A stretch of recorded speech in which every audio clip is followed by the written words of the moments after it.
You probably think this is a heartwarming story about winning the lottery. It is not.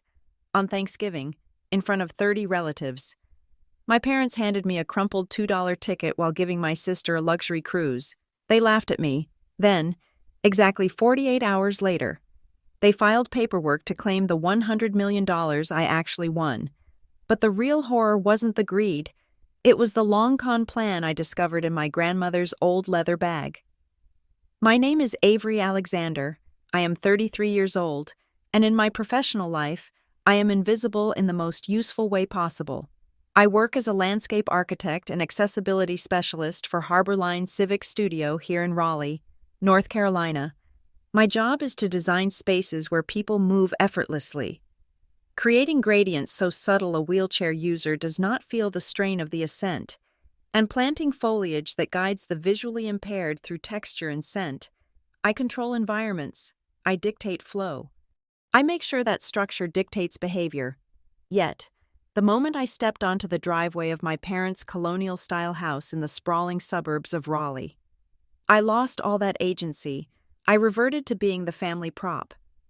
Thanksgiving at the Alexander household was never just a dinner.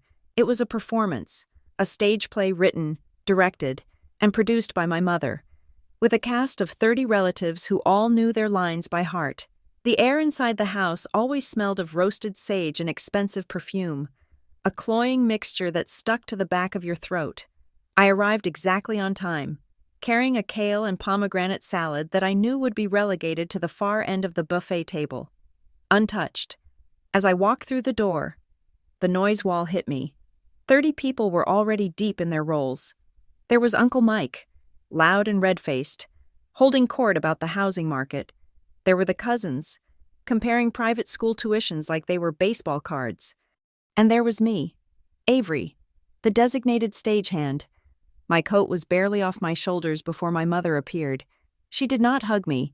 She gestured toward the kitchen. "They need help with the ice bucket," she said. Her voice was light, airy, and completely devoid of warmth. "And try to stay out of the way of the caterers. Avery, we paid a lot for them." I went to the kitchen. I filled the ice bucket. I arranged the napkins. I moved the salad forks to the left because someone had put them on the right. I did the work that kept the machinery of the party oiling along, while my sister, Lydia, sat on the plush velvet sofa in the living room, holding a glass of Chardonnay. Lydia was the star. She always had been. She was 2 years older than me, married to a man named Grant Huxley, and she radiated the kind of golden, effortless success that my parents worshipped.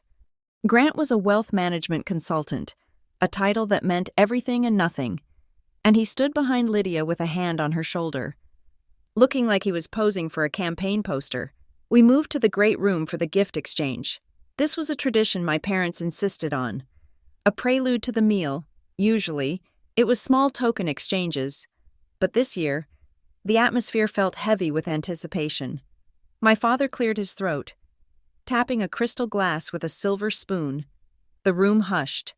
30 faces turned toward the fireplace where my parents stood, flanking Lydia and Grant. "We have a special announcement," my father boomed, his chest puffing out. "We are so proud of the year Lydia and Grant have had. They have exemplified what it means to be Alexanders. Hard work, ambition, success." My mother stepped forward, holding a large, glossy envelope. She handed it to Lydia with a tremble of theatrical emotion. Lydia opened it. She gasped. She pulled out a brochure and a set of tickets, a Caribbean cruise. Lydia shrieked, "The platinum package." My mother beamed. 10 days, the owner's suite. "You two deserve a break from all your winning." The room erupted. Applause. Whistles. Grant smiled, that tight, practiced smile of his, nodding as if he had expected nothing less. I stood near the archway leading to the kitchen, clutching a tray of empty hors d'oeuvre plates. I felt a familiar hollowness in my chest, a callus that had formed over decades of being the runner-up. I clapped. I smiled. I played my part. Then, the room went quiet again. My mother turned. Her eyes scanned the crowd and landed on me. The warmth in her face evaporated, replaced by a pitying, tight-lipped smile that she reserved specifically for her younger daughter. "And Avery," she said. Her voice carried clearly across the vaulted ceiling. "We did not forget you." She reached into the pocket of her cardigan and pulled out a small, thin white envelope. It was not glossy. It was not sealed with a gold sticker. She walked over to me, her heels clicking on the hardwood, and held it out. I put the tray down on a side table and took the envelope. It felt light, insultingly light. I opened the flap. Inside, there was no card, no handwritten note of affection. There was a single scratch-off lottery ticket, the kind you buy at a gas station for $2 when you are buying gum. It was not even flat.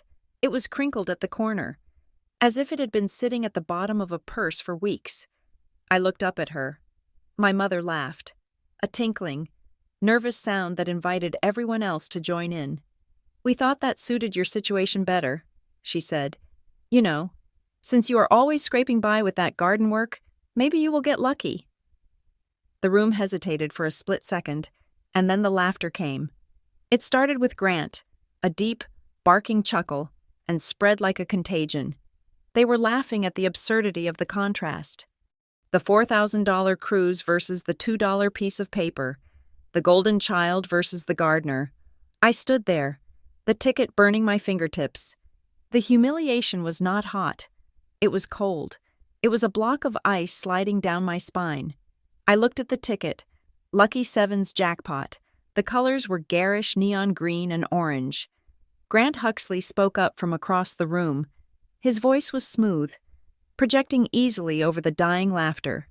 "Hey, do not knock it. Avery," he raised his wine glass in a mock toast. "Luck is the only strategy left for people who lack the competence to build real wealth." The silence that followed was different. It was sharp. Grant had crossed the line from teasing to cruelty, but nobody stopped him. My father took a sip of his drink. My mother adjusted her pearl necklace. Lydia looked down at her cruise tickets, tracing the gold lettering with her thumb, pretending she had not heard. I looked at Grant. I looked at my parents. I felt a strange clarity wash over me. For years, I had tried to prove my worth to these people. I had graduated with honors. I had built a career designing civic projects that actually helped people. I paid my own bills.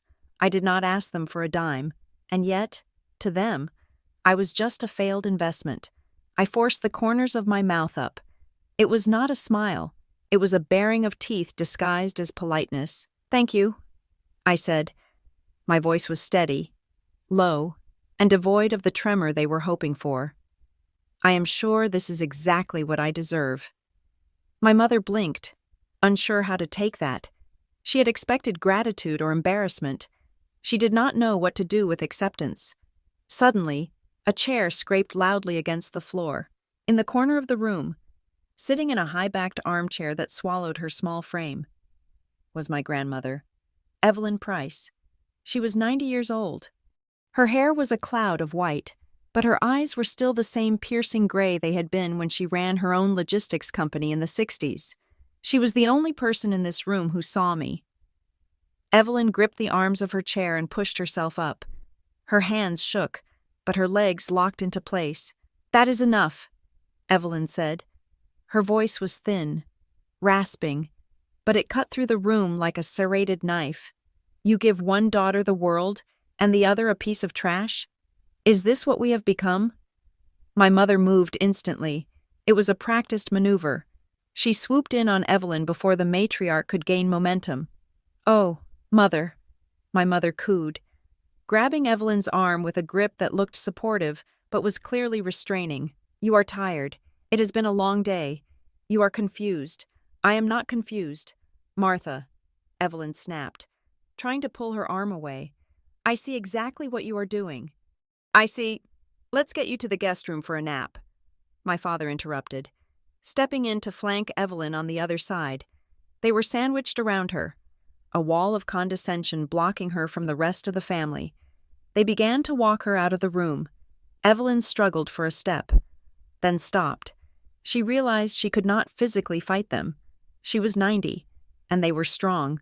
She turned her head, straining against my mother's grip to lock eyes with me. The room was dead silent.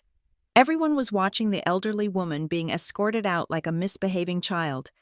Evelyn did not speak. She stared right at me. She gave a single, sharp nod. Then, her eyes darted to the side, toward the wing-back chair she had just vacated.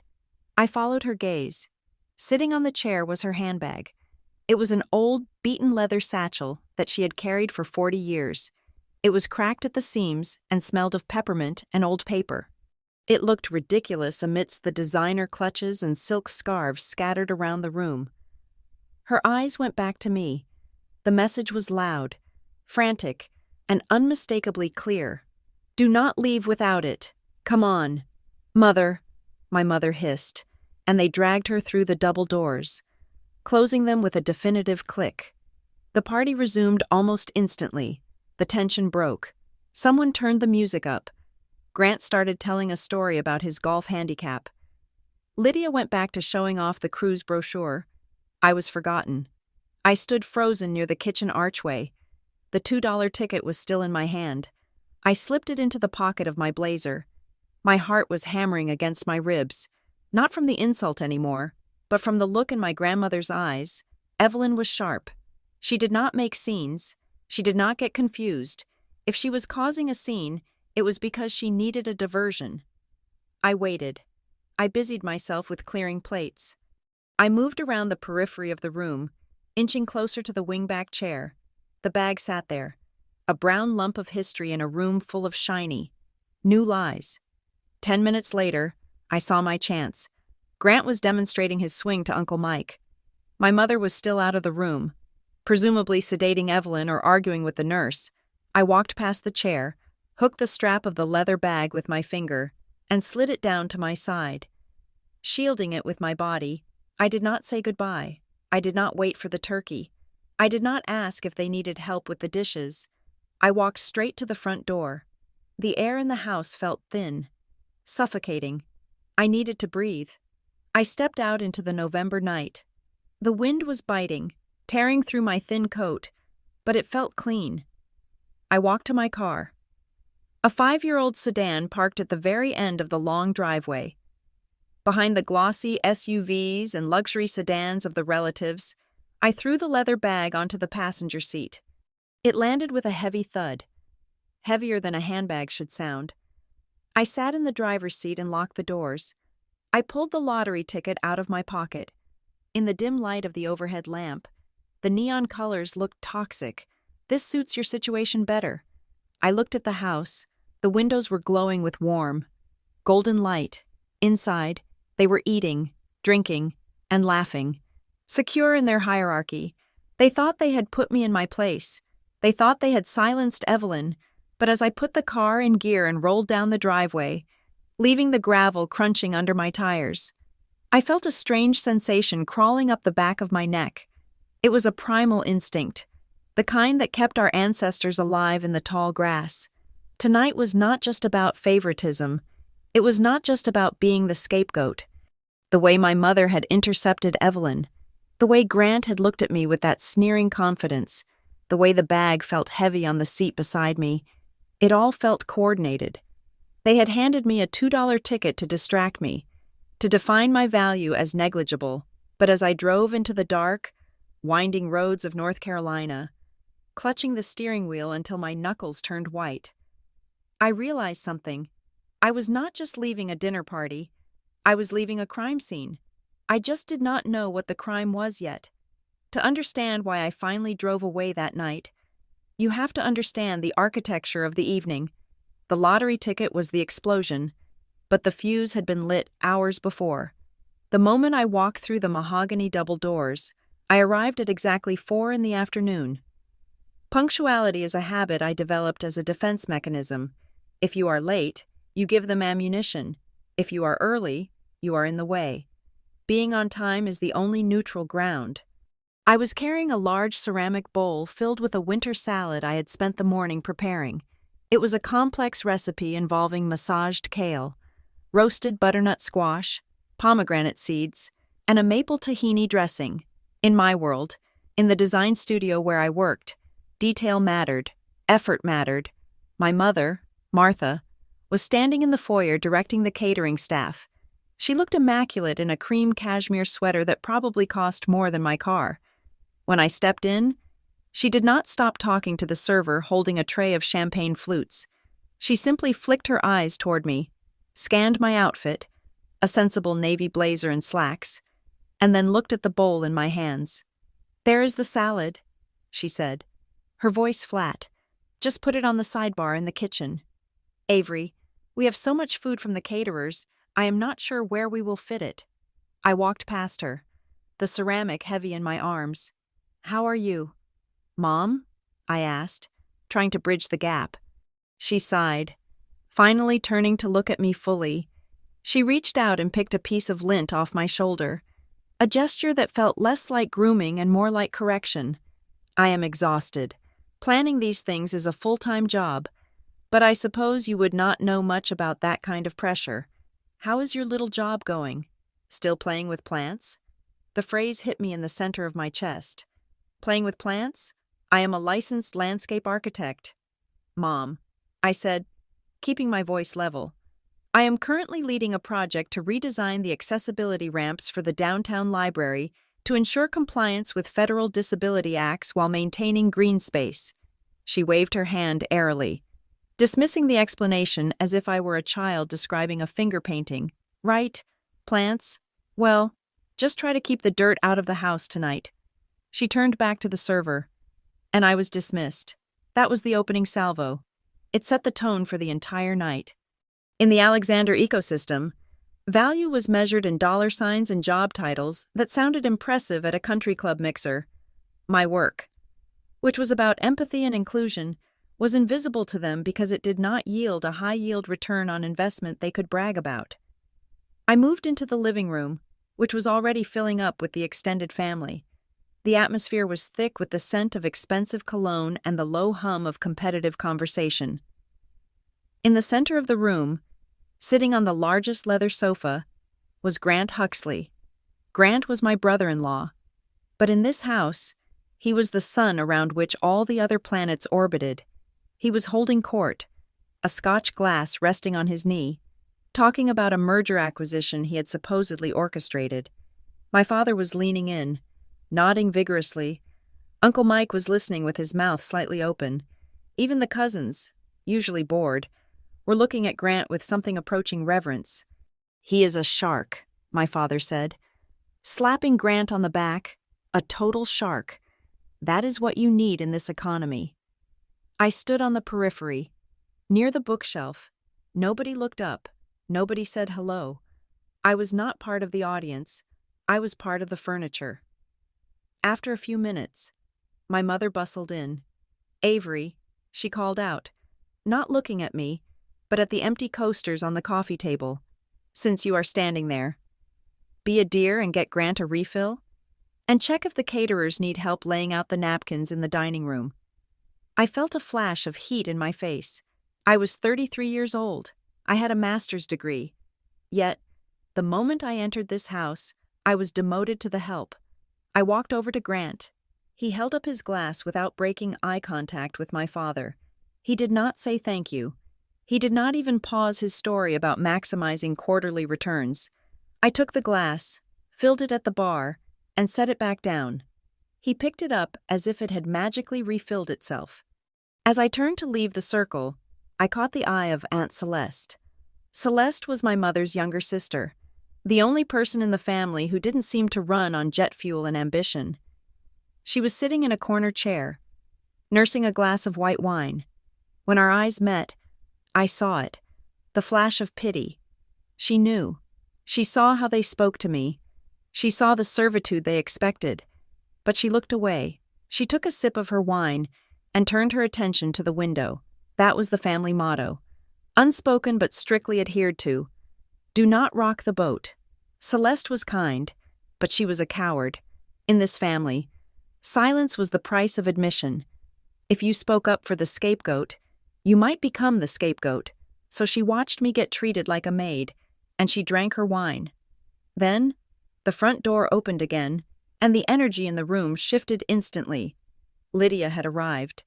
My sister swept in like royalty visiting her subjects.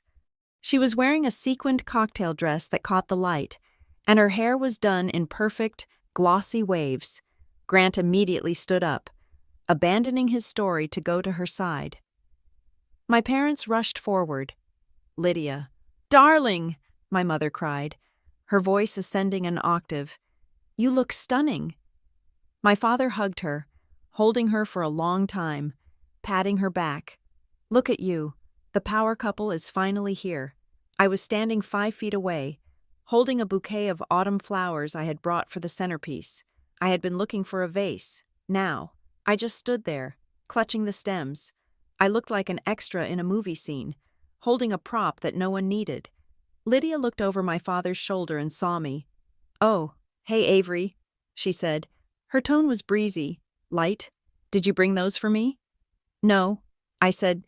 "For the table." "Right. Well, put them somewhere. Grant, honey, show Dad the photos from the gala last week." She breezed past me. The difference in our receptions was so stark, it was almost comical. Lydia was the main character. I was the background noise. I went to the dining room to arrange the flowers, my hands shaking slightly. It was not jealousy. I did not want Lydia's life. I did not want Grant. What made my stomach turn was the erasure. It was the feeling of screaming at the top of your lungs and having no sound come out while I was arranging the napkins, because my mother had asked, and because I still had that pathetic hope that if I was helpful enough, they would love me. I overheard the conversation drifting in from the living room. They were talking about dates, flight times, passports. "We need to make sure the connection in Miami is long enough," Grant was saying. "I do not want us rushing through the terminal," my mother's voice chimed in. "And we need to book the excursions early. The private beach cabana is a must." I froze.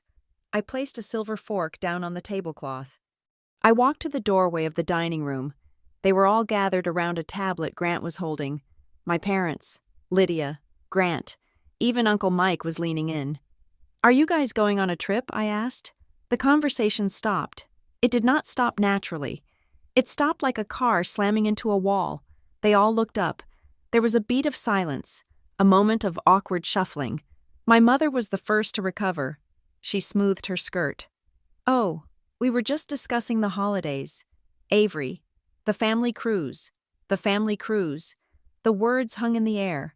I looked at them. I looked at Lydia, who was suddenly very interested in her manicure. I looked at my father, who coughed and took a sip of his drink. "The family cruise," I repeated. "Which family?" Grant laughed. A short, dry sound. "Don't be dramatic." "Avery, we are all going," my mother said, her voice taking on that defensive edge she used when she knew she was wrong but refused to admit it. "Your father and I, Lydia and Grant, Uncle Mike, we thought it would be a nice way to bond." "And I wasn't invited?" I asked. The question came out quieter than I intended. My mother sighed, as if I were being incredibly unreasonable. "Avery, be realistic. We know how busy you are with your work. And honestly, we did not think it was your scene. It is a luxury cruise, formal dinners, high-end entertainment. You are so independent. You have your own life in the city. We didn't want to burden you with the obligation." Independent. There it was. The word they used to bandage the wound they had inflicted. They called me independent to justify their neglect. If I was independent, they didn't have to help me. If I was independent, they didn't have to include me. Independence wasn't a compliment. It was an exile. "So I am too independent to go on a family vacation," I said, feeling the cold logic of their cruelty settle over me. "But not too independent to come here and set the table?" Lydia rolled her eyes. "God. Avery, stop making everything about you. It is just a trip. You probably couldn't get the time off anyway." It was not about the time off. It was about the fact that they had a group chat I wasn't in. They had a plan I wasn't part of. They had a definition of family that stopped exactly where I stood. Then, Grant said something that made the hair on my arms stand up. "Besides, someone has to be around to manage the situation here." He gestured vaguely toward the ceiling, toward the second floor where my grandmother's room was. Although she was currently downstairs being ignored in her armchair, my mother nodded, latching onto this new excuse. Exactly. We need you to check in on the house, and you will need to coordinate with Evelyn's nurses. We can't have her fretting while we are gone. You know how she gets. I stared at them. So, I said slowly, you are leaving for 10 days. And I am not invited because I am the designated house sitter? And because I need to manage Grandma? Someone has to be the responsible one. My father grunted. You are good at the details. Avery, that is your thing. They weren't just excluding me. They were using me. They viewed my grandmother, their own mother and mother-in-law, as a logistical hurdle, a piece of baggage that needed to be stored while they went to drink mojitos in the Caribbean. And I was the storage facility. I looked over at Evelyn, who was sitting in the corner of the room. She was watching us. She couldn't hear every word, but she knew the tone. She knew the body language. She looked small in that chair, fragile. A sudden, chilling realization washed over me. This wasn't just about them liking Lydia more. That was the childhood narrative, the simple explanation I had told myself for years to make sense of the pain. They just prefer her personality. No, this was systemic. They kept me on the outside, hungry for scraps of affection, so that I would be grateful for the crumbs of responsibility they threw my way. They needed me to be the independent one, the responsible one, the one who stayed behind and watched the house and signed the forms and dealt with the messy, unglamorous reality of aging relatives, so they could pretend their lives were nothing but shine and success. They didn't hate me. They were managing me. I looked at Grant's smug face. I looked at my mother's dismissive posture. I felt something click inside my brain. It was the sound of a lock turning. Okay, I said. I didn't scream. I didn't cry. I just said, okay. My mother looked relieved. Good. I am glad you are being sensible. Now, can you go check on the ice? I turned and walked toward the kitchen, but I wasn't going to get ice. I was walking away from the delusion that I could ever earn a seat at this table. As I passed Evelyn's chair, she reached out and brushed her fingers against my wrist. Her skin was dry, like paper. Be careful, she whispered. The nurses watch the nurses. I nodded. Though I didn't fully understand yet, I thought she meant the medical care. I didn't realize she was talking about witnesses. I went into the kitchen, leaned against the granite counter, and stared at the untouched salad I had brought. The kale had wilted slightly. The pomegranate seeds looked like little drops of blood. The evening wasn't even halfway over, and I already knew that the script had changed. I just didn't know that the finale would involve a lottery ticket and a getaway car. But standing there, listening to the laughter erupt from the other room, laughter that I wasn't part of, I realized that being the outcast gave me one advantage. When you are standing on the outside, you have a much better view of the cracks in the foundation. And looking back at the living room, at the frantic, performative happiness of my family, I started to suspect that the foundation was rotting.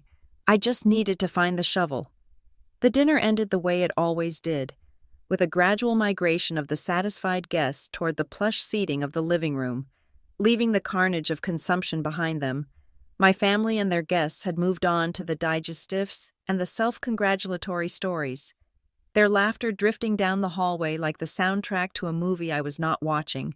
I stayed behind. This was my role. The stagehand does not take a bow. The stagehand strikes the set. I moved through the dining room, stacking porcelain plates that were slick with gravy and cranberry sauce. The noise from the living room was loud, a cacophony of voices competing to be heard. But back here, in the service areas, it was quiet. The only sounds were the scrape of silverware against china and the rush of water in the sink. I worked methodically. I scraped, I rinsed, I loaded the dishwasher. It was a rhythm I knew better than the rhythm of my own breath. My mother breezed in once, holding an empty wine bottle. There is another case in the pantry. Avery, she said, not looking at me. And make sure you check the study. Your father and Grant were in there earlier, and they probably left glasses on the mahogany. You know how the condensation ruins the finish. She turned and left before I could answer. I finished the dishes, dried my hands on a linen towel, and headed toward the study. The study was my father's sanctuary, a room of dark wood, leather-bound books that were never read, and the heavy scent of pipe tobacco. It was the room where the serious business of the Alexander family was conducted, which meant I was rarely invited inside unless I was being reprimanded or given a chore. The door was slightly ajar. I pushed it open. The room was dim, lit only by the green glass banker's lamp on the desk. My mother was right. There were 3 crystal tumblers sitting directly on the wood. Leaving wet rings, I sighed, picking them up. As I reached for the 3rd glass, my eyes caught the state of the desk. Usually, my father was fastidious. He believed that a clean desk signaled a clean mind. But tonight, the surface was a chaotic spread of papers. It looked like a bomb had gone off inside a filing cabinet. Manila folders were splayed open, invoices were crumpled, and envelopes were torn. I should have walked away. I should have wiped the wood, taken the glasses, and closed the door. That was what the obedient, independent, invisible daughter would do. But the conversation from earlier, the cruise, the exclusion, the way they spoke of Evelyn as a logistical burden, was still ringing in my ears. The silence in the room felt heavy, charged with something that tasted like panic. I looked closer at the pile nearest to me. The top letter was not a business contract. It was a notice. The font was bold, aggressive red. Final notice. It said, past due. I frowned. My father prided himself on his financial solvency. He was the man who lectured me on compound interest when I was 12. He was the man who claimed credit scores were a measure of moral character. I put the glasses down on a coaster. I reached out and moved the red notice aside. Underneath it was another letter, a collection agency warning regarding a credit line I didn't recognize, and under that, a bank statement showing a balance that was dangerously close to zero. My heart began to hammer a slow, heavy rhythm against my ribs. This was not just disorganization, this was a hemorrhage. Then I saw the document in the center of the blotter. It was a thick, staple-bound packet, the paper heavy and expensive. It looked official. It looked legal. The title at the top read, Secured Promissory Note and Loan Agreement. I scanned the figures. My breath hitched. The principal amount was $210,000. $210,000. I looked at the date. It had been signed 3 months ago. I looked at the interest rate. It was 18%. 18%. That was not a family loan. That was shark water. That was the kind of rate you gave to someone you expected to fail so you could take their collateral. I looked at the lender's name at the top of the page. I expected to see a bank, a credit union, maybe a venture capital firm. Instead, printed in crisp, serif font, was a name that made the room spin. Huxley Capital Services. Huxley. I blinked. Sure, I was misreading it. I looked at the signature line for the lender. There it was, in the same arrogant, sweeping script I had seen on birthday cards and Christmas tags for the last 5 years. Grant Huxley. I grabbed the edge of the desk to steady myself. Grant, my brother-in-law, the man who was currently in the other room drinking my father's scotch and bragging about his golf swing. He wasn't just consulting for the family, he was owning the family. He had loaned my father over $200,000 at a predatory rate through a shell company that sounded vaguely corporate but was just him. Why? Why would my father agree to this? I flipped the page, my fingers trembling. I needed to see the security agreement. You do not lend that kind of money without collateral. What did my father put up? The house? The cars? I turned to the section labeled Collateral Description. It wasn't my parents' house. The legal description was for a property at 404 Elm Street.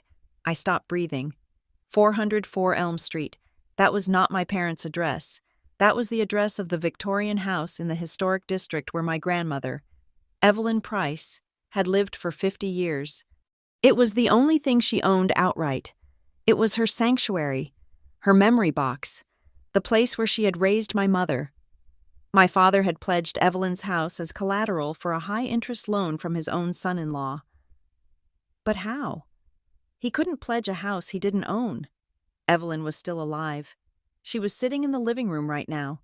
I frantically flipped to the signature page of the collateral agreement. There had to be a mistake. There was a signature, Evelyn Price, but it was wrong. I stared at the ink, and a cold wave of nausea washed over me. Evelyn had been a draftswoman in her youth. Her signature was famous in our family for its precision, sharp angles, perfect loops, a baseline that never wavered. The signature on this page was a spider scrawl. It wavered. It dipped below the line. The loop of the P was broken. It looked like the writing of someone who was weak, someone who was not in control of the pen. I looked at the date next to the signature. September 14th. September 14th. The date triggered a memory, sharp and vivid. I remembered September 14th perfectly. It was a Tuesday. I had left work early that day because I got a call from the family helper. Evelyn had fallen in the bathroom. They had rushed her to the emergency room. She had been on heavy pain medication, confused, drifting in and out of consciousness for 48 hours. September 14th was the day she was in the hospital. My hands were shaking so hard, I almost dropped the paper. They had gone to the hospital. My parents, or maybe Grant, had gone to her hospital room while she was drugged, while she was vulnerable and scared, and they had made her sign a document that put her home at risk. They had waited until she was weak to steal the roof over her head. A sudden burst of laughter erupted from the living room, loud and raucous. It sounded demonic now. I pictured Grant's face, that smooth, confident smile. It wasn't the smile of a successful businessman. It was the smile of a predator who had found a herd of wounded animals. He knew my father was desperate.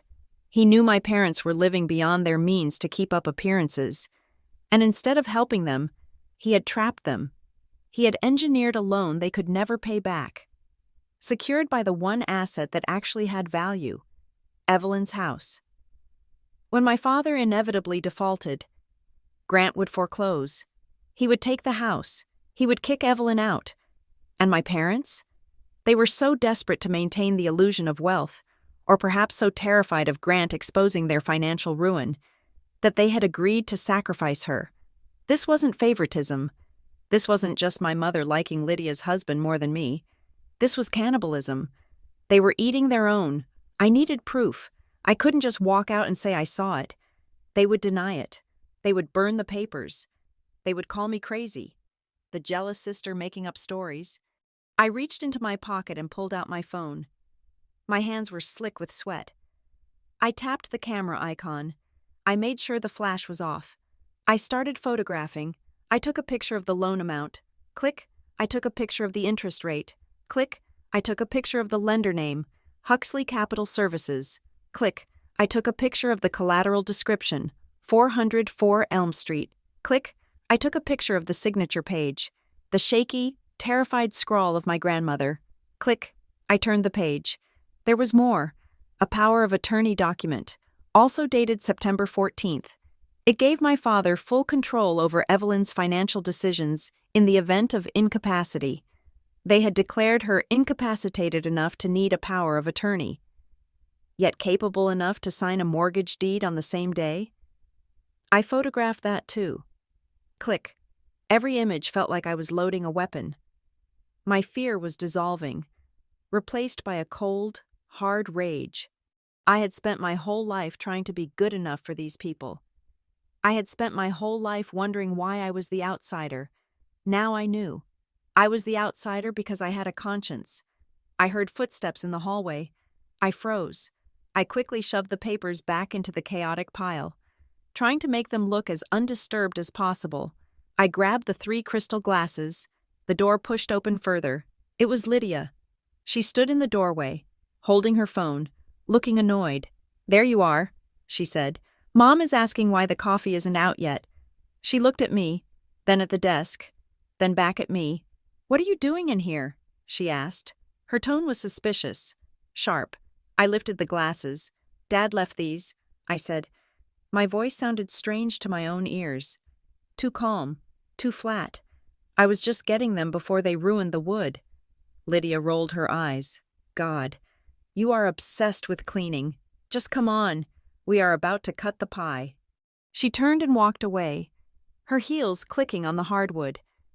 I stood there for a second, the phone in my pocket burning against my hip. I looked at the desk one last time.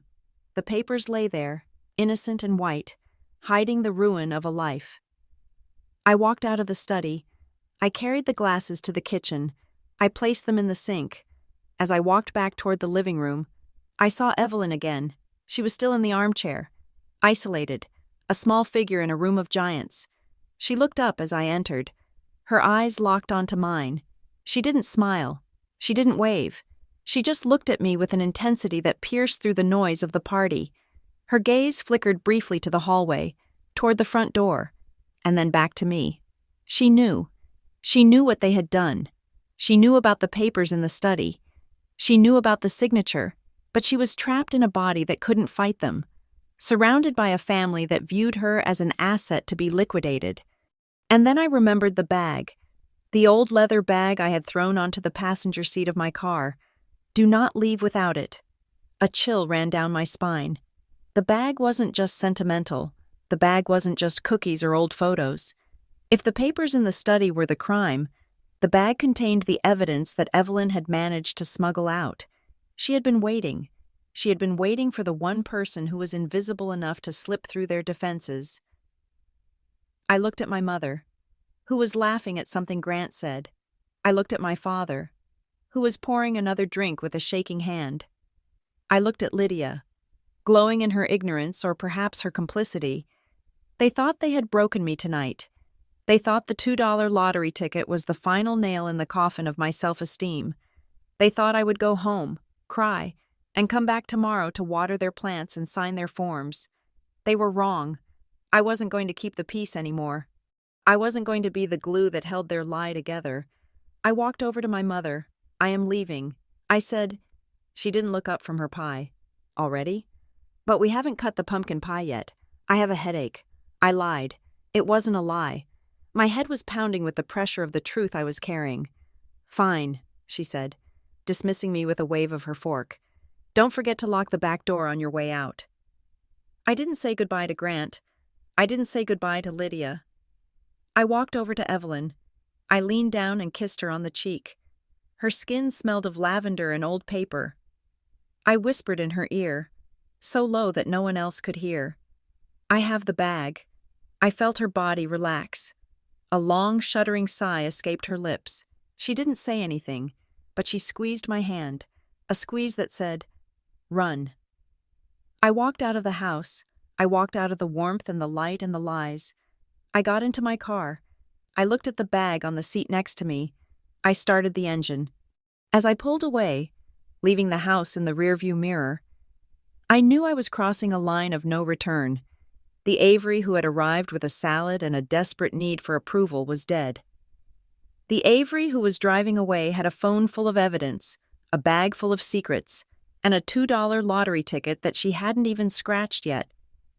I didn't know about the money then. I didn't know about the $100 million. All I knew was that I was going to burn their house of cards to the ground, and I was going to use their own matches to do it. The week following Thanksgiving was a blur of gray static. I went to work. I sat in meetings about drainage systems and wheelchair ramp gradients. I nodded at colleagues. I ate lunch at my desk. But my mind was entirely elsewhere, stuck in a loop of grainy photographs stored in a hidden folder on my phone.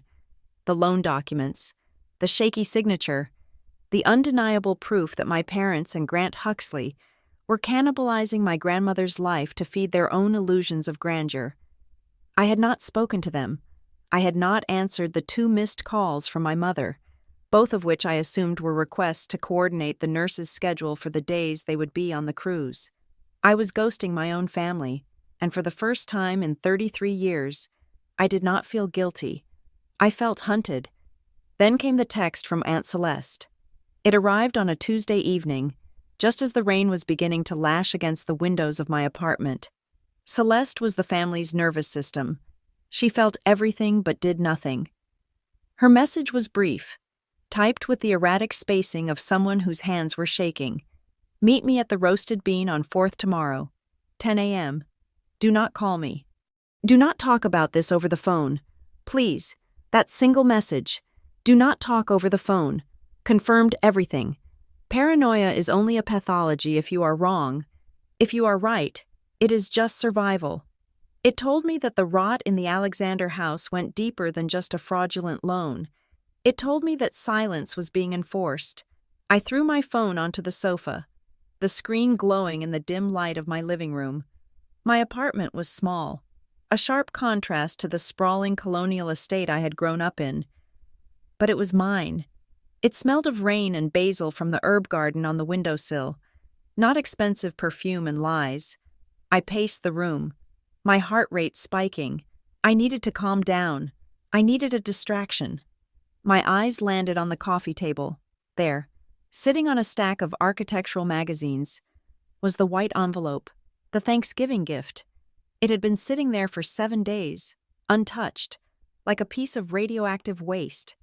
The edges were still crumpled from where my mother had jammed it into my hand. "This suits your situation better." I looked at it with a surge of irritation. It was a joke to them, a prop used to illustrate my poverty in comparison to Lydia's abundance. $2, a throwaway gesture. I walked over and picked it up. I wanted to throw it in the trash. I wanted to shred it. But the orderly part of my brain, the part that double-checked measurements and read fine print, would not let me discard it without resolving it. It was a loose end. I ripped the envelope open. The ticket slid out.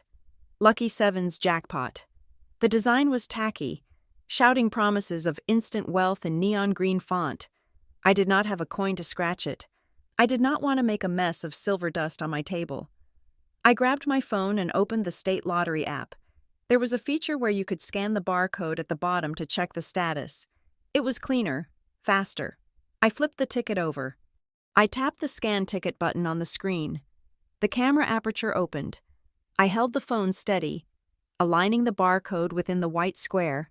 I just wanted it to say, "Sorry, not a winner," so I could throw it away and go back to worrying about the felonies my brother-in-law was committing. The phone buzzed, a tactile vibration against my palm. The screen shifted. Confetti graphics exploded across the digital display. It was a cheap animation, something a junior developer had coded in an afternoon. Then, the numbers appeared. I stared at them. I blinked, waiting for the glitch to correct itself. Winner, claim prize, $100 million. I did not scream. In movies, people scream. They jump up and down. They pop champagne. They call their best friends. They run out into the street. I did none of those things. I sat down on the edge of my sofa, very slowly. The room went completely silent.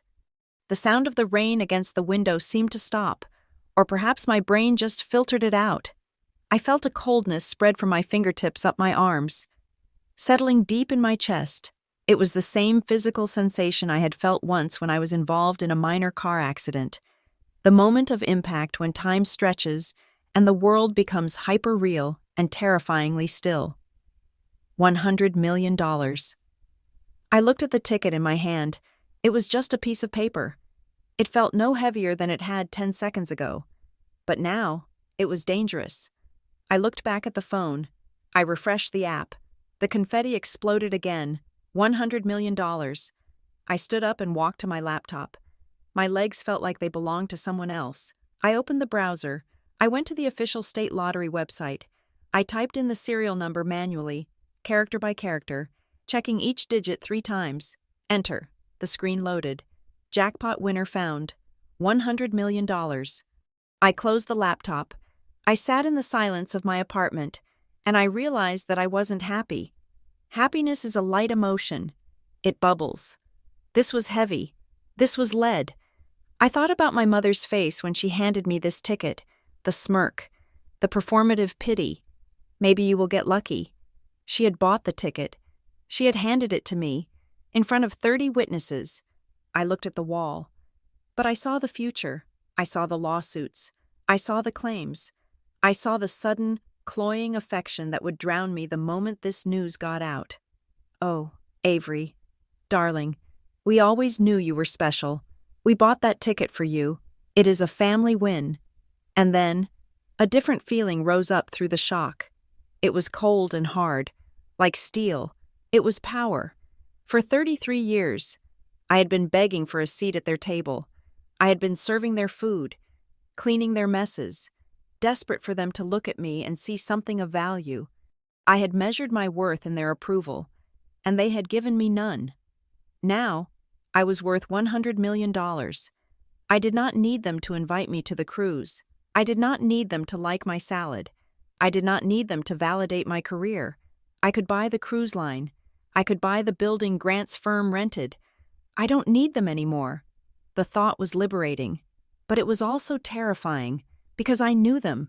I knew Grant. I knew the documents I had photographed in the study. If they would steal a house from a 90-year-old woman for $200,000, what would they do for $100 million? They would destroy me. They would claim it was a mistake.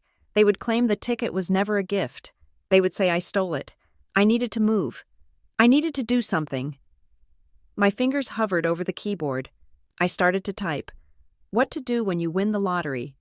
The search results populated instantly. Hire a financial advisor. Tell no one. Sign the back of the ticket. I reached for a pen to sign the back of the ticket, but my hand froze in midair. I remembered Evelyn. I remembered the look in her eyes as she was being dragged out of the living room, the sharpness, the intelligence, the command. Do not leave without the bag. Evelyn didn't just give me cookies. She gave me a strategy. I stood up and ran to my bedroom. The old leather bag was sitting on the floor of my closet, where I had hidden it the night of Thanksgiving, beneath a pile of winter coats. I hauled it out. I opened the clasp. Inside, there were the things I expected. Old photo albums, a scarf, a small box of jewelry. But there was also a thick manila envelope tucked into the lining. I opened it. There were papers inside, old papers, and clipped to the front was a business card. The card was cream-colored, heavy stock, with simple black lettering. Elliot Vance, attorney at law, asset protection estate planning.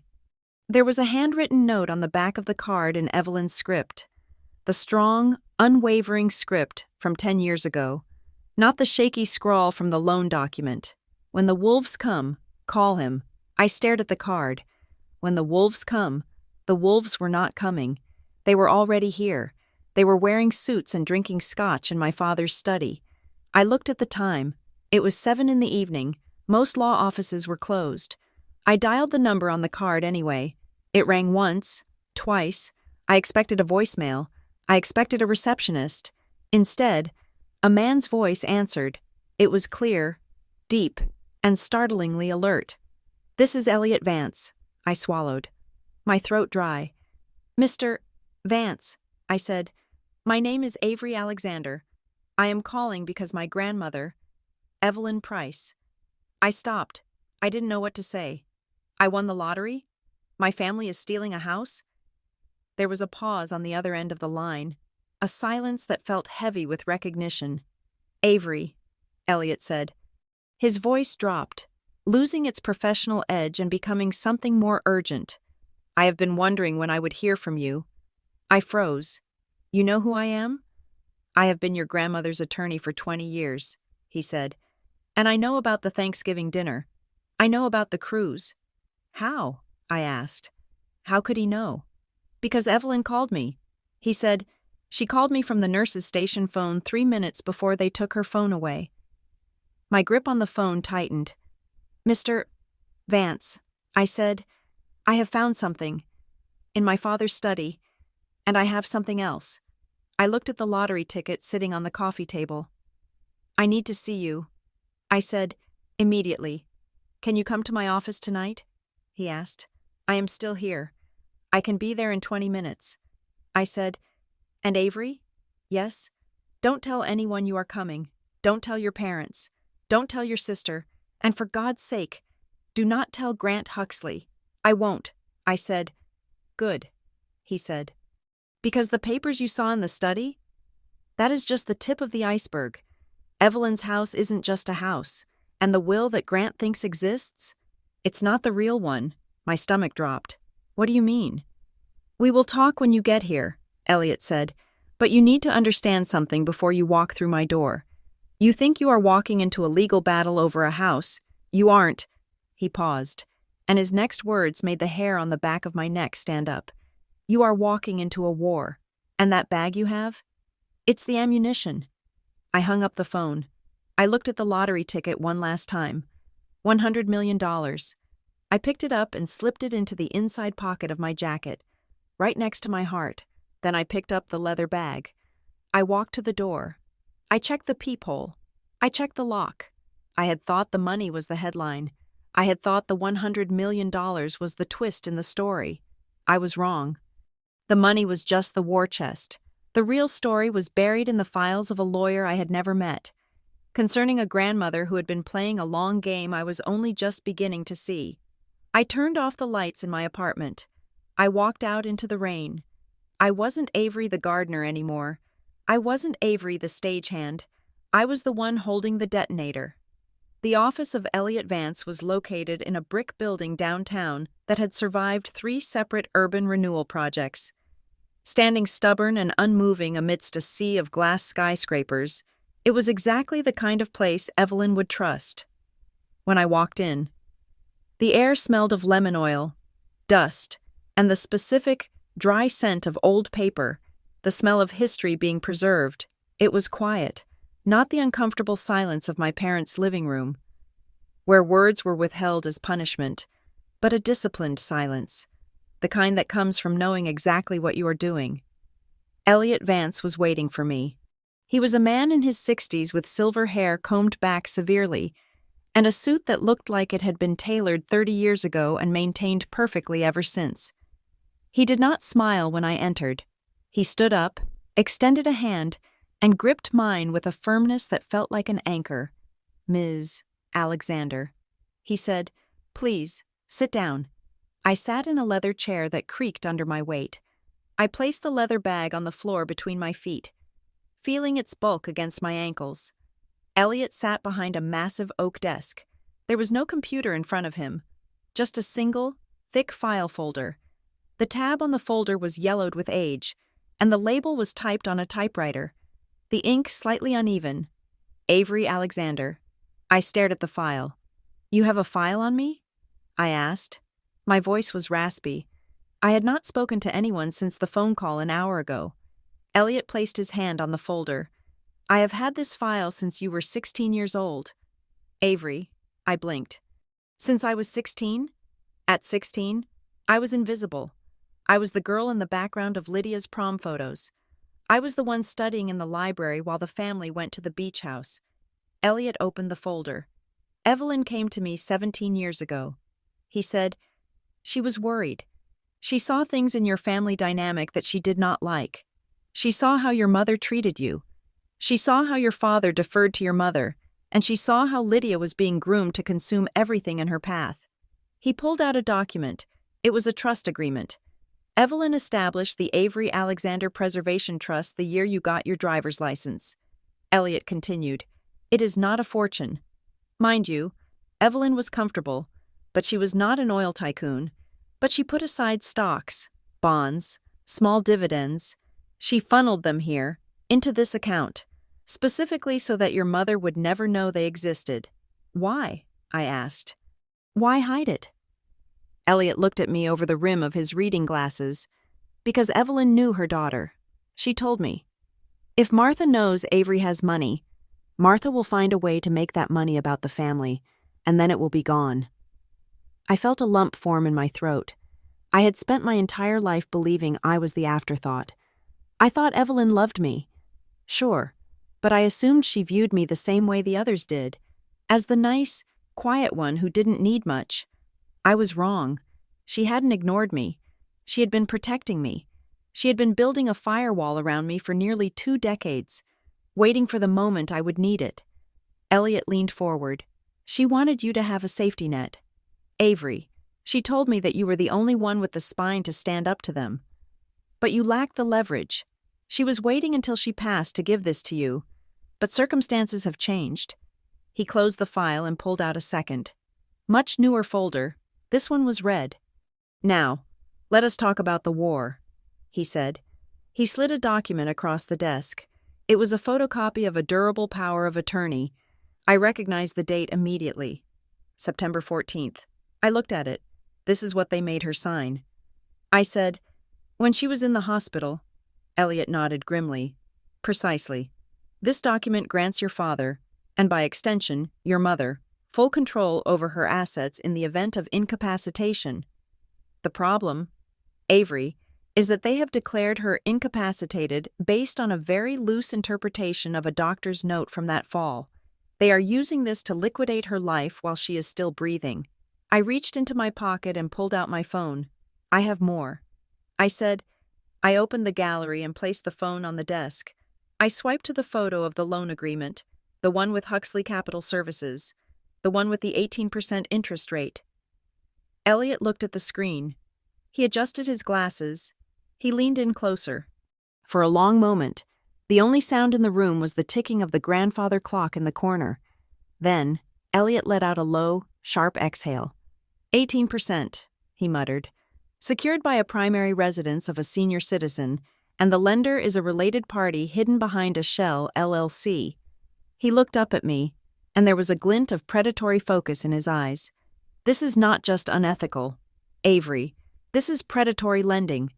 It is a conflict of interest so flagrant that it borders on criminal fraud. Grant Huxley is lending money to his father-in-law, knowing his father-in-law cannot pay it back, and securing it with the grandmother's house, which the father-in-law only controls via a dubious power of attorney. He sat back, steepling his fingers. If we can prove that Evelyn was under the influence of heavy narcotics when she signed that power of attorney, the whole chain of authority collapses. If the power of attorney is void, then your father had no right to pledge the house. If he had no right to pledge the house, the lien is invalid, and Grant Huxley's 18% loan becomes an unsecured debt that your father is personally liable for. That destroys my father. I said, yes, Elliot said simply. It does, and it exposes Grant to a bar investigation and potential lawsuits from other investors. He looked at me. Are you prepared to do that? I thought about the way Grant had laughed at the dinner table. Luck is the only strategy left for people who lack the competence. I thought about my mother throwing the ticket at me. Yes, I said. I am. Good, Elliot said. Because we are going to file an emergency injunction to halt any transfer of the property. We are going to allege elder abuse and financial exploitation. We are going to freeze everything. He paused, his eyes drifting to the pocket of my jacket. Now, tell me about the other thing. The thing you mentioned on the phone. I reached into my jacket and pulled out the ticket. I placed it on the mahogany desk. It looked small and ridiculous against the expanse of wood. I scanned it. I said, I checked the website. It is the single winner. $100 million. Elliot did not touch the ticket. He stared at it. He did not smile. If anything, he looked more serious than he had when discussing the fraud. Avery, listen to me very carefully, he said. He leaned across the desk, his voice dropping to a whisper. This ticket is a nuclear bomb, but if you handle it wrong, it will blow up in your face. I don't understand. I said, it is my ticket. My mother gave it to me. That is the problem, Elliot said. Your mother gave it to you. She bought it. Do you have a receipt? No. Does she? Probably. She keeps receipts for everything. Elliot nodded. Here's the scenario. You claim this money tomorrow. You go on the news with a big check. Your family sees it. What do? They sue you. They claim that the ticket was a family asset. They claim that your mother asked you to hold it for her. They claim that it was a joke gift, and that there was no donative intent to transfer a winning asset of that magnitude. Donative intent? I asked. It is a legal concept, Elliot explained. Did the giver intend to give the full value of the gift? They will argue that they gave you a $2 piece of paper as a gag, not the rights to $100 million, with a pot this big. Juries get unpredictable, and your family, they have resources, or at least, Grant thinks he does. They will tie you up in court for 5 years. They will freeze your assets. I felt the blood drain from my face. So what do? Tear it up? No, Elliot said. We disappear. He opened a drawer and pulled out a fresh legal pad. We are going to create a blind trust, a limited liability company. We will call it something boring and unrelated to you, the Blue Heron Management Group or something similar. I will act as the trustee. The trust will claim the prize. Your name will not appear on the Lottery Commission's press release. Your face will not be on the news. He started writing rapidly on the pad. The money goes into the trust. The trust pays the taxes. The trust distributes the funds to you quietly, over time, or into other accounts that are shielded, to the world, and to your family. You are still Avery, the landscape architect. You are still the girl who got a $2 ticket that turned out to be a loser. I have to lie to them? I asked. You have to omit the truth. Elliot corrected. Until we have secured Evelyn's house, until we have invalidated that power of attorney, if they know you have $100 million, they will not care about the house anymore. They will come for you. They will play nice. They will gaslight you. They will try to guilt you into paying off Grant's debts. He looked me in the eye. Money changes people, Avery. But $100 million does not change who people are. It magnifies them. Your family is already predatory. If they smell blood in the water, they will never stop feeding. I nodded slowly. The logic was cold, but it was sound. If I revealed the win now, the narrative would shift. I would be the greedy daughter refusing to share, but if I stayed silent, if I stayed poor, I could fight them on the moral high ground. I could save Evelyn because it was the right thing to do, not because I was a rich savior. Do it, I said. Set up the trust. Elliot nodded. Good. I will have the papers ready for you to sign in the morning. We will claim the prize next week, after the holiday weekend, when the news cycle is distracted. He closed the notepad. Now, there is one last thing. He pointed to the leather bag at my feet. Evelyn told me you would bring that. I looked down at the bag. It sat there, heavy and worn. She said she smuggled it out. She said do not leave without it. Elliot reached into his drawer again and pulled out a small, folded piece of notepaper. It was sealed with a piece of Scotch tape. She gave this to me 6 months ago. Elliot said, she said, if Avery ever comes to your office with my bag, give her this. I took the note. My hands were trembling again. I peeled back the tape. The handwriting was shaky. It was from recent months. But the message was clear. Avery, if you are reading this, you have the bag. Good. They think the house is the only thing I have left. They are wrong. The papers in the study are the crime. The bag is the motive. Look in the lining of the bottom, not the main pocket, the false bottom. And remember, the wolf does not know it is a wolf until it is hungry. They are starving. My dear. Love. Grandma. I looked up at Elliot. A false bottom? I asked. Elliot stood up. I think you should look. I pulled the bag onto my lap. I emptied the photo albums and the scarf. I felt the bottom of the bag. It felt solid. But when I pressed my thumb into the corner, I felt a slight give, a ridge. I ran my finger along the seam. There was a tiny, almost invisible zipper hidden under the fabric fold. I pulled the zipper. It hissed open. I reached my hand into the dark space between the leather and the lining. My fingers brushed against something cool and metallic. And then, something paper. I pulled it out. It was a blue folder, but it wasn't a legal document. It was a medical file. And clipped to it was a handwritten journal. I opened the journal to the first page. It was dated 3 years ago. Grant asked me about the accounts again today. The entry read, he thinks I do not know he has been accessing the online banking. He transferred $5,000 to a consulting fee. I will not say anything yet. I need to see how far he goes. I turned the page. March 12th. Martha asked if I had updated my will. She brought me tea. It tasted bitter. I poured it in the plant. The plant died 2 days later.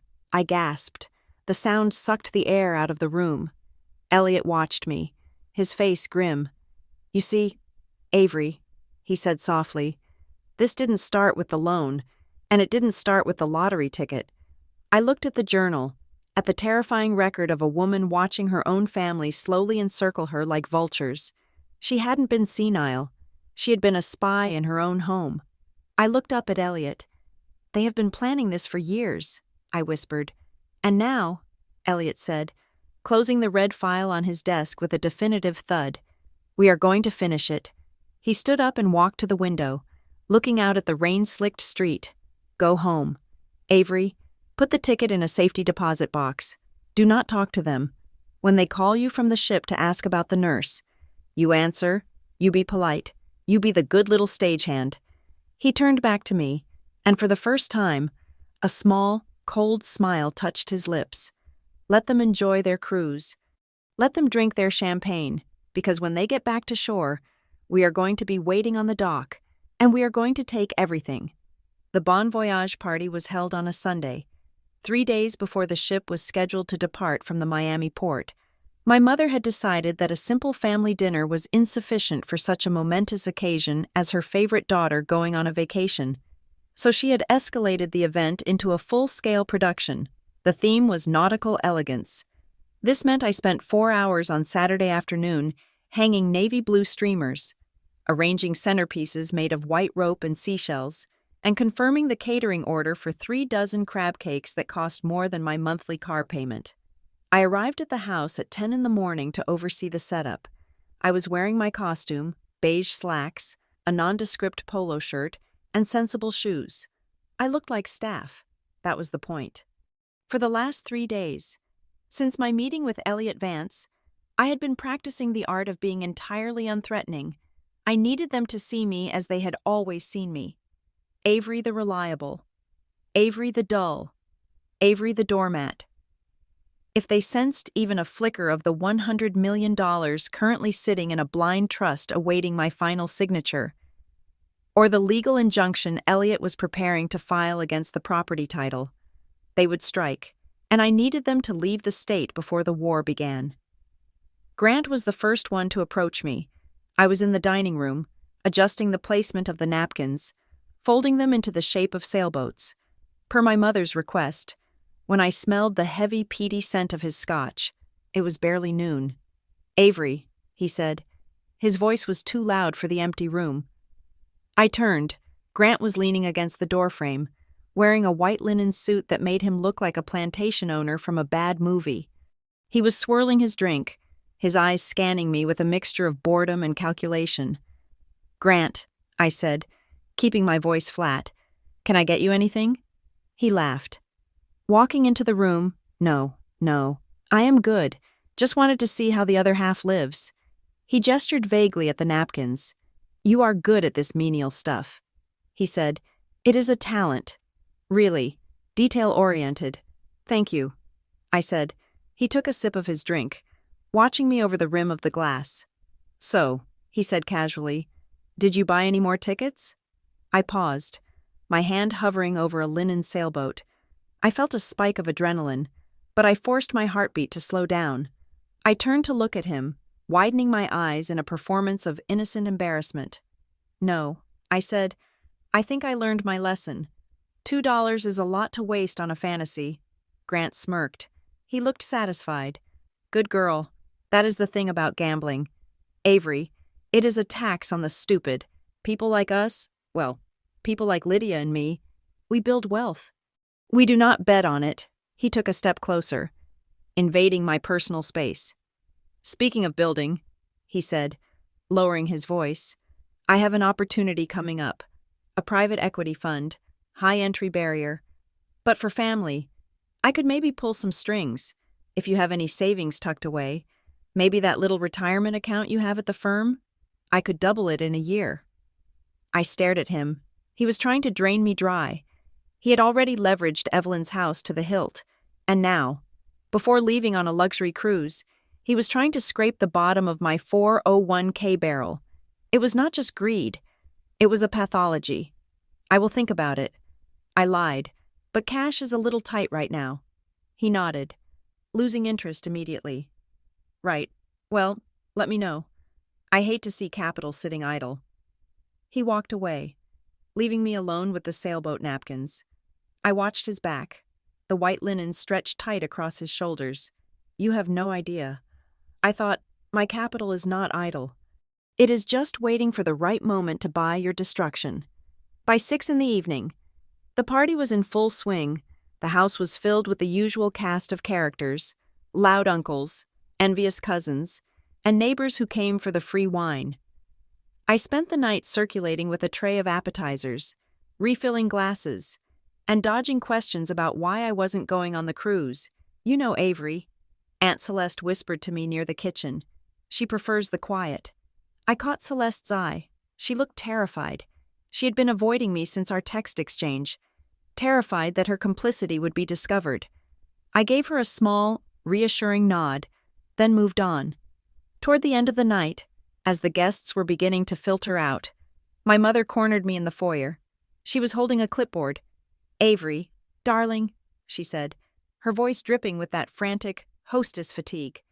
"Before you go, I need you to sign a few things." She thrust the clipboard at me. "What is this?" I asked. "Oh, just standard things," she said, waving her hand. "Instructions for the alarm system, the contact info for the pool guy, and a little waiver for the insurance company. Since you will be the only one in the house for 10 days, our broker suggested we just have a document stating you are authorized to be on the premises." I looked at the document on top. It was indeed a list of emergency numbers, but underneath it, peeking out just slightly, was a second page with a denser block of text. I lifted the first page. The second document was titled Family Asset and Liability Waiver. I scanned the text quickly. It was filled with legal jargon, but one paragraph jumped out at me. Undersigned acknowledges that any assets, financial instruments, or gratuities received, discovered, or held within the primary residence or by any family member during the designated period, shall be considered common property of the Alexander estate. My blood ran cold. It was a trap. A clumsy, hastily written trap, probably drafted by Grant the night before. If I signed this, and then later claimed the lottery money, they could argue that because the ticket was technically held by me, a family member, while I was acting as the steward of the estate, it fell under this clause. Or worse, they could argue the ticket itself was discovered property of the estate. They were terrified. They didn't know I had won. But they were terrified I might have won, or that I might find something else of value in the house while they were gone. I looked up at my mother. She was smiling, but her eyes were tight. She was watching my pen hand. "Just sign it. Avery," she said, "it is just a formality. Grant says we need it for liability." I lowered the clipboard. "I need to read it first." "Mom," I said. "Oh, for heaven's sake," she snapped, her mask slipping. "It is not a contract. It is a house-sitting agreement." "Why do you have to be so difficult?" "Because I am responsible," I said, using their own favorite word against them. "You always say I am the responsible one. Responsible people read what they sign." I unclipped the papers and folded them, shoving them into my purse. "I will take it home, read it over tonight, and bring it back tomorrow when I come to check the mail." "No. Avery, wait," she started, reaching for my bag. I stepped back. "Good night. Mom, have a wonderful trip." I turned and walked out the door before she could stop me. I could feel her eyes drilling into my back. They were desperate, and desperation made them sloppy. The next morning, the day of their departure, I made one stop before going to the law office. I went to the assisted living facility where they had dumped Evelyn 2 years ago. The facility was clean, sterile, and smelled of antiseptic and loneliness. Evelyn was in her room, sitting in a wheelchair by the window, staring out at the parking lot. She looked frailer than she had at Thanksgiving. The fight at the dinner table had taken a toll on her reserves. I walked in and closed the door. "Grandma?" I whispered. She turned. Her eyes were milky, but when they landed on me, they sharpened. "Avery," she rasped. I pulled a chair close to her and took her hand. It felt like a bundle of dry twigs. "They are leaving today," I said. "The cruise? Good," she said. "Let them go. The farther the better." I leaned in closer. "I went to see Elliot," I said, and I opened the bag. I found the false bottom. Evelyn squeezed my hand. Her grip was surprisingly strong. "You found the blue folder?" she asked. "Yes," I said. "And the journal?" She nodded, closing her eyes for a moment as if a great weight had been lifted from her chest. "Then you have the original," she whispered. I paused. "The original what?"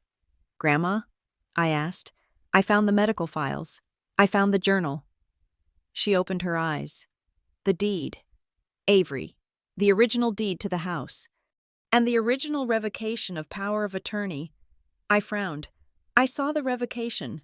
I said, but the deed. It is taped inside the back cover of the journal, she said, under the leather flap. I hadn't looked there. Grant has a copy, she continued, her voice gaining strength. He thinks he has the original. He stole a set of papers from my desk last year. But he is a fool. He didn't check the watermarks. He has a color photocopy. The original deed, the one with the raised seal from 1962, is in your bag. Without that, his bank cannot foreclose. He can't sell. He can't do anything. I stared at her. She hadn't just documented the crime. She had physically removed the object of the crime from their reach. And the revocation? I asked. I signed it a week before the fall. She said, I had a moment of clarity. I knew they were plotting. I signed a document revoking all previous powers of attorney and naming Elliot. But I didn't file it yet because I was afraid they would find out and put me in a home. She let out a bitter laugh. They put me here anyway. But that document, it proves that when they made me sign the new one in the hospital, I had already stripped them of the power to ask. I understood. The timeline was the weapon. I have it. I said, I have it all. She pulled me down and kissed my forehead. Be smart. Avery, they will come back hungry. I left the facility with a fire in my chest. I drove straight to Elliot Vance's office. The atmosphere in the office was different this time. It was not the somber mood of discovery. It was the sharp, kinetic energy of execution. Elliot had the papers spread out on the conference table. The blind trust, he said, pointing to a stack of documents. We are calling it the Verdant Horizon Group. Vague enough to sound like landscaping, corporate enough to be boring. I sat down. I picked up the pen. I signed my name, Avery Alexander. With that signature, I transferred the ownership of the winning ticket to the LLC. I signed the tax forms. I signed the directive for the lump sum payment. $62 million after taxes. Elliot said, it will be wired to the trust account within 48 hours. Then, we moved to the second stack. The injunction. Elliot said, and the quiet title action. I signed the affidavit stating that I had possession of the original deed. I signed the complaint alleging fraud, elder abuse, and predatory lending against Huxley Capital Services. We file these tomorrow morning. Elliot said, as soon as the ship leaves U.S. territorial waters, by the time they check their email, the house will be frozen, and a judge will be reviewing the medical records. I put the pen down. My hand was steady. It is done. I said. Elliot nodded. It is done. Now, you go home. You wait. And you let them realize that the locks have been changed. I drove back to my apartment. It was 7 p.m. The sun had set. My phone buzzed in the cup holder. I looked at the screen. Lydia. I let it ring. It stopped. It buzzed again. A text message. Avery, are you there? Pick up. Another text. Avery, seriously, it is an emergency. I pulled into my parking spot. I turned off the engine. I picked up the phone. Card declined at the port bar. Grant's accounts are flagged for some security reason because of the travel. Can you Venmo me $500? Just until we sort it out on the ship. Please. People are staring. I stared at the screen. The platinum package. The owner's suite. The wealth management consultant. And they were stuck at a port bar with a declined card, begging the gardener for $500. It was pathetic. And it was perfect. For 10 years. Every time Lydia asked for money, I gave it. I gave it because I wanted to buy my way into their good graces. I gave it because I thought if I was useful, I would be loved. I looked at the message. I could see Lydia standing there in her sequined dress, tapping her foot, embarrassed, waiting for her little sister to save her. I typed a reply. Sorry. Lydia. Cash is tight right now. I spent my last $2 on a lottery ticket. I deleted it. Too snarky. Too revealing. I typed a new message. Sorry. I can't. I deleted that too. Too weak. I typed 2 words. Ask Grant. I hit send. I watched the little bubble indicate that the message had been delivered. I waited for the explosion. I waited for the angry reply, the guilt trip, the call from my mother screaming about selfishness, but nothing came. The phone stayed silent. I realized then that they weren't just angry. They were afraid. For the first time, I had said no. And a servant who says no is a servant who has realized they are holding the keys. They got on that ship thinking they were leaving a compliant victim behind. They didn't know they were leaving behind a millionaire with a legal team and a map of their crimes. I went into my apartment. I poured myself a glass of cheap wine. I sat on the sofa and looked at the empty space on the coffee table where the ticket had been. I raised my glass to the empty room. Bon voyage. I whispered, I hope they enjoyed the buffet. It was going to be the last free meal they ever got. The news broke on a Tuesday morning. 3 days after the cruise ship, the Emerald Princess, had departed from Miami. I was sitting in my kitchen, drinking coffee that tasted like metal because my adrenaline had not dipped below baseline in 72 hours. I was scrolling through the local news feed on my tablet when the headline hit me. Mystery winner. Single ticket sold in Raleigh claims, historic jackpot. The article was vague. It speculated on the identity of the winner. It interviewed the clerk at the gas station, a place called Pete's Stop on the corner of Oak and Vine. The clerk, a man with a thick beard and a penchant for chewing tobacco, told the reporter that he remembered selling a lot of tickets that week. But he specifically remembered a nice lady in a fancy coat buying a handful for gifts. My stomach turned over. A nice lady in a fancy coat. My mother. The gas station was less than 2 miles from the Alexander estate. I put the tablet down. I knew what was coming. The silence of the last few days had been the calm before the artillery barrage. It started, as all family tragedies do in the modern age, in the group chat, the Alexander family updates thread, usually reserved for birthday emojis and passive-aggressive reminders about holiday scheduling. Lit up, Cousin Greg, the one who worked in insurance and thought he was a comedian, posted a screenshot of the article. Hey, isn't this right near Uncle Robert's house? Anyone we know rich and not telling us? LOL. A few laugh emojis followed. Aunt Celeste posted a shocked face. Then, silence. My mother did not post in the group chat. My father did not post. Grant did not post. 2 minutes later, a notification slid down from the top of my screen. It was a direct message from my mother. Hey, honey. Hope the house is okay. We are having a lovely time. The internet is spotty here. I stared at the screen. Honey. She hadn't called me honey since I was 6 years old. The typing bubble appeared again. It danced for a long time, appearing and disappearing, as if she was drafting and redrafting the perfect sentence. I just saw a funny news story about a lottery winner near us. It reminded me of that silly gag gift I gave you. You know, just for a laugh. Did you ever scratch that thing? Or is it still sitting in your coat pocket? The casualness was terrifying. It was the surgical precision of a predator trying not to startle its prey. She wasn't asking if I won. She was asking if I still had possession of the asset. I put the phone down. I let it sit. I unloaded the dishwasher. I watered my basil plants. I paced the length of my apartment. I needed them to sweat. I needed the anxiety to build in their chests until it felt like a heart attack. 3 hours later, I picked up the phone. I typed a single word. Yes. I did not say yes. I won. I did not say yes. It is $100 million. I just said yes. I hit send. The reaction was instantaneous. It was nuclear. My phone rang. It was my mother. I let it go to voicemail. It rang again immediately. My father. Voicemail. Then a text from Grant. Avery, pick up the phone. We need to discuss the tax implications before you do anything stupid. Then a text from Lydia. Ave, please answer. Mom is hyperventilating. Just tell us what is going on. Then the extended family joined in. Calls from numbers I hadn't spoken to in years. A second cousin who owed me money. An aunt who had forgotten my name at the last reunion. The phone buzzed and vibrated across the coffee table like a dying insect. I sat there and watched it.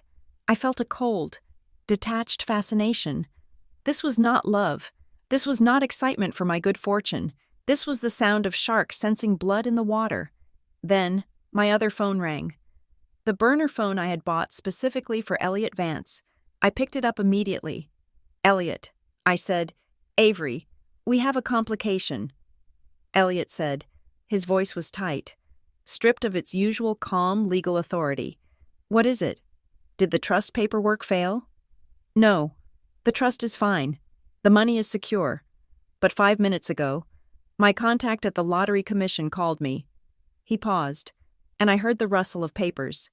"Someone contacted the commission this morning, an attorney based in Miami, representing an anonymous claimant."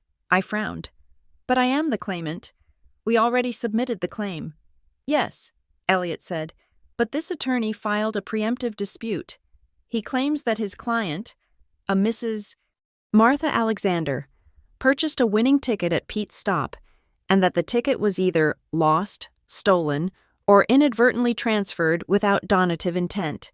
They are asking the commission to flag the serial number and freeze the payout pending an investigation." The room seemed to tilt. "They did what?" I whispered.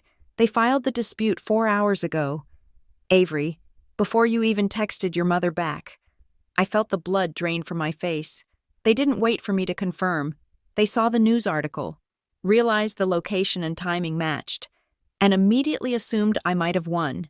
And their first instinct, their immediate, visceral reflex, was not to call and congratulate me. It was to call a lawyer and block me from getting the money. They had tried to rob me before they even knew if there was anything to steal. "It is a blocking move," Elliot continued.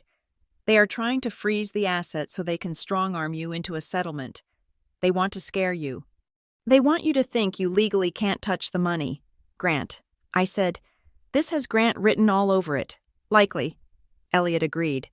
"But here's the good news. They filed the dispute against the physical ticket number. They do not know the ticket has already been assigned to the Verdant Horizon Group. They are suing Avery Alexander, but Avery Alexander does not hold the ticket anymore. The trust does. So what does that mean?" "It means they are firing bullets at a ghost," Elliot said, "but it also means the war has started earlier than we thought. They are coming for you, Avery, and they are coming hard." I hung up. My hands were shaking, not from fear, but from a rage so pure it felt like clarity. My phone buzzed again. It was Lydia. "Please, just talk to me. Grant is going crazy. He is screaming at Mom." I looked at the message. Lydia, my sister, the golden child who had stood by while they laughed at me. Was she part of this, or was she just another pawn? I decided to test the structural integrity of her loyalty. I pressed call. Lydia picked up on the first ring. The background noise was chaotic. Wind, distant music, and the muffled sound of shouting. "Avery!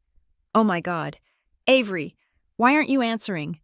Her voice was high, brittle. She sounded like she had been crying. "I was busy," I said calmly. "Busy? Avery, did you see the news? Mom says that is her ticket. She says she bought it." I let the silence hang there for 5 seconds. "It was a gift. Lydia. She gave it to me. You were there. You saw her hand it to me. You heard everyone laugh." "I know," Lydia cried. "I know. Okay? But Grant is on the phone with his legal team. He says there is a precedent for imperfect gifts. He says if Mom didn't intend to give you $100 million, then the transfer is invalid. He is drafting an affidavit for Mom to sign right now. An affidavit. They were on a vacation, in the middle of the ocean, drafting legal documents to strip me of my fortune. "Lydia," I said, my voice dropped to a whisper. "Why are you telling me this?" "Because it is scary." "Avery," Lydia sobbed. "Grant isn't acting like himself. He looks dangerous. He threw a glass against the wall when he saw the news report. He is scared." "Lydia," I said, "why would he be scared? We are rich. If you won, we are all rich. Right? That is what families do. Families." I repeated. The word tasted like ash. "Lydia, I need to ask you something, and I need you to tell me the truth." "What?" Do you know about Grandma's house? The line went dead silent. The wind noise stopped, as if she had cupped her hand over the phone. What about Grandma's house? She asked. Her voice was too quiet, too controlled. I am asking you. Lydia, did you know that Grant made Dad sign the house over as collateral for a loan? Did you know that they forged her signature on a power of attorney while she was drugged in the hospital? I heard a sharp intake of breath on the other end. Avery, stop. That is not true. Grant manages the accounts. He takes care of everything. Did you know? I pressed. I knew there was a loan, she stammered. Grant said it was a bridge loan, to help Dad with cash flow. He said Grandma's house was just leverage. It was just on paper. He said we would pay it back before anyone knew. So you knew. I said, you knew they put a 90-year-old woman's home on the betting table. Avery, you do not understand business, Lydia screamed, her defense mechanism kicking in. It is complicated. Grant knows what he is doing. Does he? I asked, because from where I'm standing, it looks like he's about to lose everything. Avery, don't. I hung up. She knew. She might not have known the details or the extent of the fraud, but she knew the house was in play. She had let herself remain ignorant because the ignorance came with cruise tickets and designer handbags. She was just as guilty as the rest of them. I sat there, feeling the last tether of familial obligation snap. I was floating in the void now. Then, a new notification popped up. It was not a text. It was a voicemail from the landline at the assisted living facility.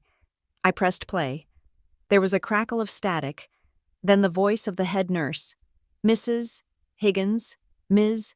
Alexander. Your grandmother insisted I send this. She is quite agitated. One moment, then a shuffling sound, and Evelyn's voice. It was weak, breathless, but fierce. Avery, it's me. The nurse told me she saw the news on the TV in the break room. About the winner. A pause, a ragged breath. Don't listen to them. They called here. Your mother called the front desk. She wanted to know if I had talked to you recently. She wanted to know if you had visited. She sounded like a madwoman. Another pause. The bag. Avery, don't let them touch the bag. The money is just paper. The bag is the lock on their cage. If they get the bag, they get away with it. Do you hear me? Keep it safe. The recording ended. I stared at the phone. My mother had called the nursing home. She was checking the perimeter. She was trying to figure out if I had been to see Evelyn, if the two outcasts had joined forces. They were terrified of the bag. They knew that if I had the money and the evidence, they were finished. I looked at the time. It was 4 p.m. I could run. I could turn off my phone, drive to a hotel, and wait for Elliot to file the injunctions. I could disappear into the safety of my anonymous trust, but that felt like hiding. And I was done hiding. I wanted to see their faces. I wanted to see them when the trap snapped shut. I opened the group chat again. The messages were piling up. Conspiracy theories. Please for me to answer. Passive-aggressive guilt trips. I typed a new message. I'm not discussing this over text. The signal is too bad. And things are being misunderstood. I watched the read receipts pop up. Seen by Mom. Seen by Grant. Seen by Dad. Seen by Lydia. I typed again. Video call. Tonight, 8 o'clock Eastern Time. Everyone needs to be there. I have an announcement to make regarding the ticket and the future of the estate. I waited. The response came within 10 seconds. Grant. We will be there. Setting up in the business center now. Mom. Thank God. Avery, we just want to help you manage this. Dad. 8 o'clock. Don't be late. They agreed instantly. They didn't ask, are you okay? They didn't ask, is it true? They just agreed to the meeting time because they thought they had won. They thought that by agreeing to the call, I was submitting to the tribunal. They thought I was coming to them to ask for permission, to ask for guidance, to hand over the ticket like a good little girl who was overwhelmed by the big numbers. They thought the meeting was a negotiation. They didn't realize it was an arraignment. I stood up. I went to the bathroom and splashed cold water on my face. I looked at myself in the mirror. I looked tired. There were dark circles under my eyes, but there was something else in my expression that hadn't been there a week ago. I looked like Evelyn. I walked back to the living room. I set up my laptop on the dining table. I positioned the camera so that the background was blank. Just a white wall. No personal details. No hints of where I was. I opened my email. Elliot had sent the PDF files. Exhibit A, the Huxley Capital Loan Agreement. Exhibit B, the forged power of attorney. Exhibit C, the affidavit of ownership for the Verdant Horizon Group. I downloaded them. I saved them to a folder on my desktop labeled The Truth. I sat down and watched the clock. 7:55, 7:56. My heart was hammering, but my hands were still. I was about to blow up my life. I was about to incinerate the bridge back to the only family I had ever known. But looking at the empty chair where the leather bag had sat, I realized something. I wasn't burning a bridge. I was lighting a signal fire. I was letting the world know exactly who the Alexanders were. 7:59. I clicked the link to start the meeting. The screen went black, then flickered to life. I was ready. The video call connected with a digital chime that sounded absurdly cheerful given the circumstances. My screen flickered from black to a high-definition view of the owner's suite lounge on the Emerald Princess. The background was almost too perfect, like a green screen backdrop used for a travel infomercial. Through the floor-to-ceiling windows behind them, the Atlantic Ocean was a deep, bruising purple under a setting sun. The room was bathed in golden light. My parents, Grant, and Lydia were clustered around a laptop, presumably Grant's, which was propped up on a glass coffee table. They were ready. They had staged the tableau perfectly. My mother was wearing a silk caftan that billowed around her, holding a flute of champagne. My father was in a polo shirt, looking sun-flushed and anxious. Grant was front and center, leaning forward with his elbows on his knees, radiating the intense, predatory focus of a man closing a deal. Lydia sat slightly behind him, looking pale despite the tan she was supposed to be getting. When my face appeared on their screen, just me, sitting against a blank white wall in my apartment, wearing a simple gray sweater, they all leaned in simultaneously. "Avery!" my mother cried out. Her voice was distorted by the compression algorithm, shrill and tinny. "We have been so worried. You look tired. We are just glad you finally picked up." Grant cut in, his voice smooth. "The internet connection out here is spotty, so let's not waste bandwidth. We saw the news. Avery," he paused, waiting for me to speak. He wanted me to confess. He wanted me to offer it up. I looked at them. I looked at the little pixelated box that contained my entire biological family. They looked small. "You saw the news." I repeated. My voice was steady. I had rehearsed this. "Yes," my father said, wiping sweat from his forehead. "About the winner. In Raleigh." "Is it true?" Lydia asked. Her voice was barely a whisper. I looked directly into the camera lens. "Yes," I said. "It is true. I have the ticket." The reaction was instantaneous. It was an explosion of relief and greed that transcended the digital divide. My mother let out a scream of delight. Clapping her hands together, my father slumped back in his chair, exhaling a breath he seemed to have been holding for days. Grant punched the air, a decisive, aggressive motion. "I knew it!" Grant shouted. "I knew it! I told you, Martha! I told you she wouldn't lose it! Oh, my baby!" my mother gushed, tears instantly springing to her eyes. Tears of joy for the money, not for me. "We are so proud of you. This is a miracle, a family miracle." "How much?" Grant asked. He cut through the celebration like a knife. The news said it was a single winner, but the estimated jackpot varies. "What is the final cash value?" "Avery?" I waited a beat. I wanted them to hear it. I wanted the number to hang in the air and suffocate them. $100 million. I said. The silence on the ship was absolute. The background noise of the ocean seemed to vanish. 100, my father stammered. 100 million. I confirmed. Before taxes, after the lump sum penalty and federal withholdings, it clears at roughly $62 million. My mother grabbed my father's arm to steady herself. Lydia put her hand over her mouth. But Grant? Grant didn't freeze. He activated. Okay, he said, his eyes widening. The pupils dilated. Okay. 62 million. That is workable. That is significant. He shifted his laptop, bringing his face closer to the camera. He switched instantly into his professional persona, the wealth management consultant, the man who knew how to handle big-picture capital, Avery. Listen to me very carefully. Grant said, do not, I repeat, do not, sign the back of that ticket yet. Do not go to the lottery office. We need to structure this. I started to say, but he barreled over me.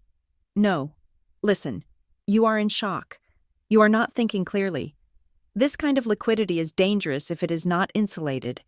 We need to set up a family-limited partnership. Immediately. I can have the papers drawn up by my team in Miami by tomorrow morning. We funnel the ticket into the partnership. That minimizes the estate tax exposure and allows us to distribute the dividends across the family members to lower the individual tax bracket hits. He was talking fast, his hands moving in the air, sculpting the imaginary money into piles he could control. I will manage the portfolio. Obviously, Grant continued, I will waive my usual 2% management fee for the first year, because we are family. We will put 30% into high-yield bonds, 40% into emerging markets. Grant. Honey, that sounds wonderful, my mother chimed in, nodding vigorously. Avery, just listen to Grant. He knows exactly what to do. Family comes first. We have to protect the family.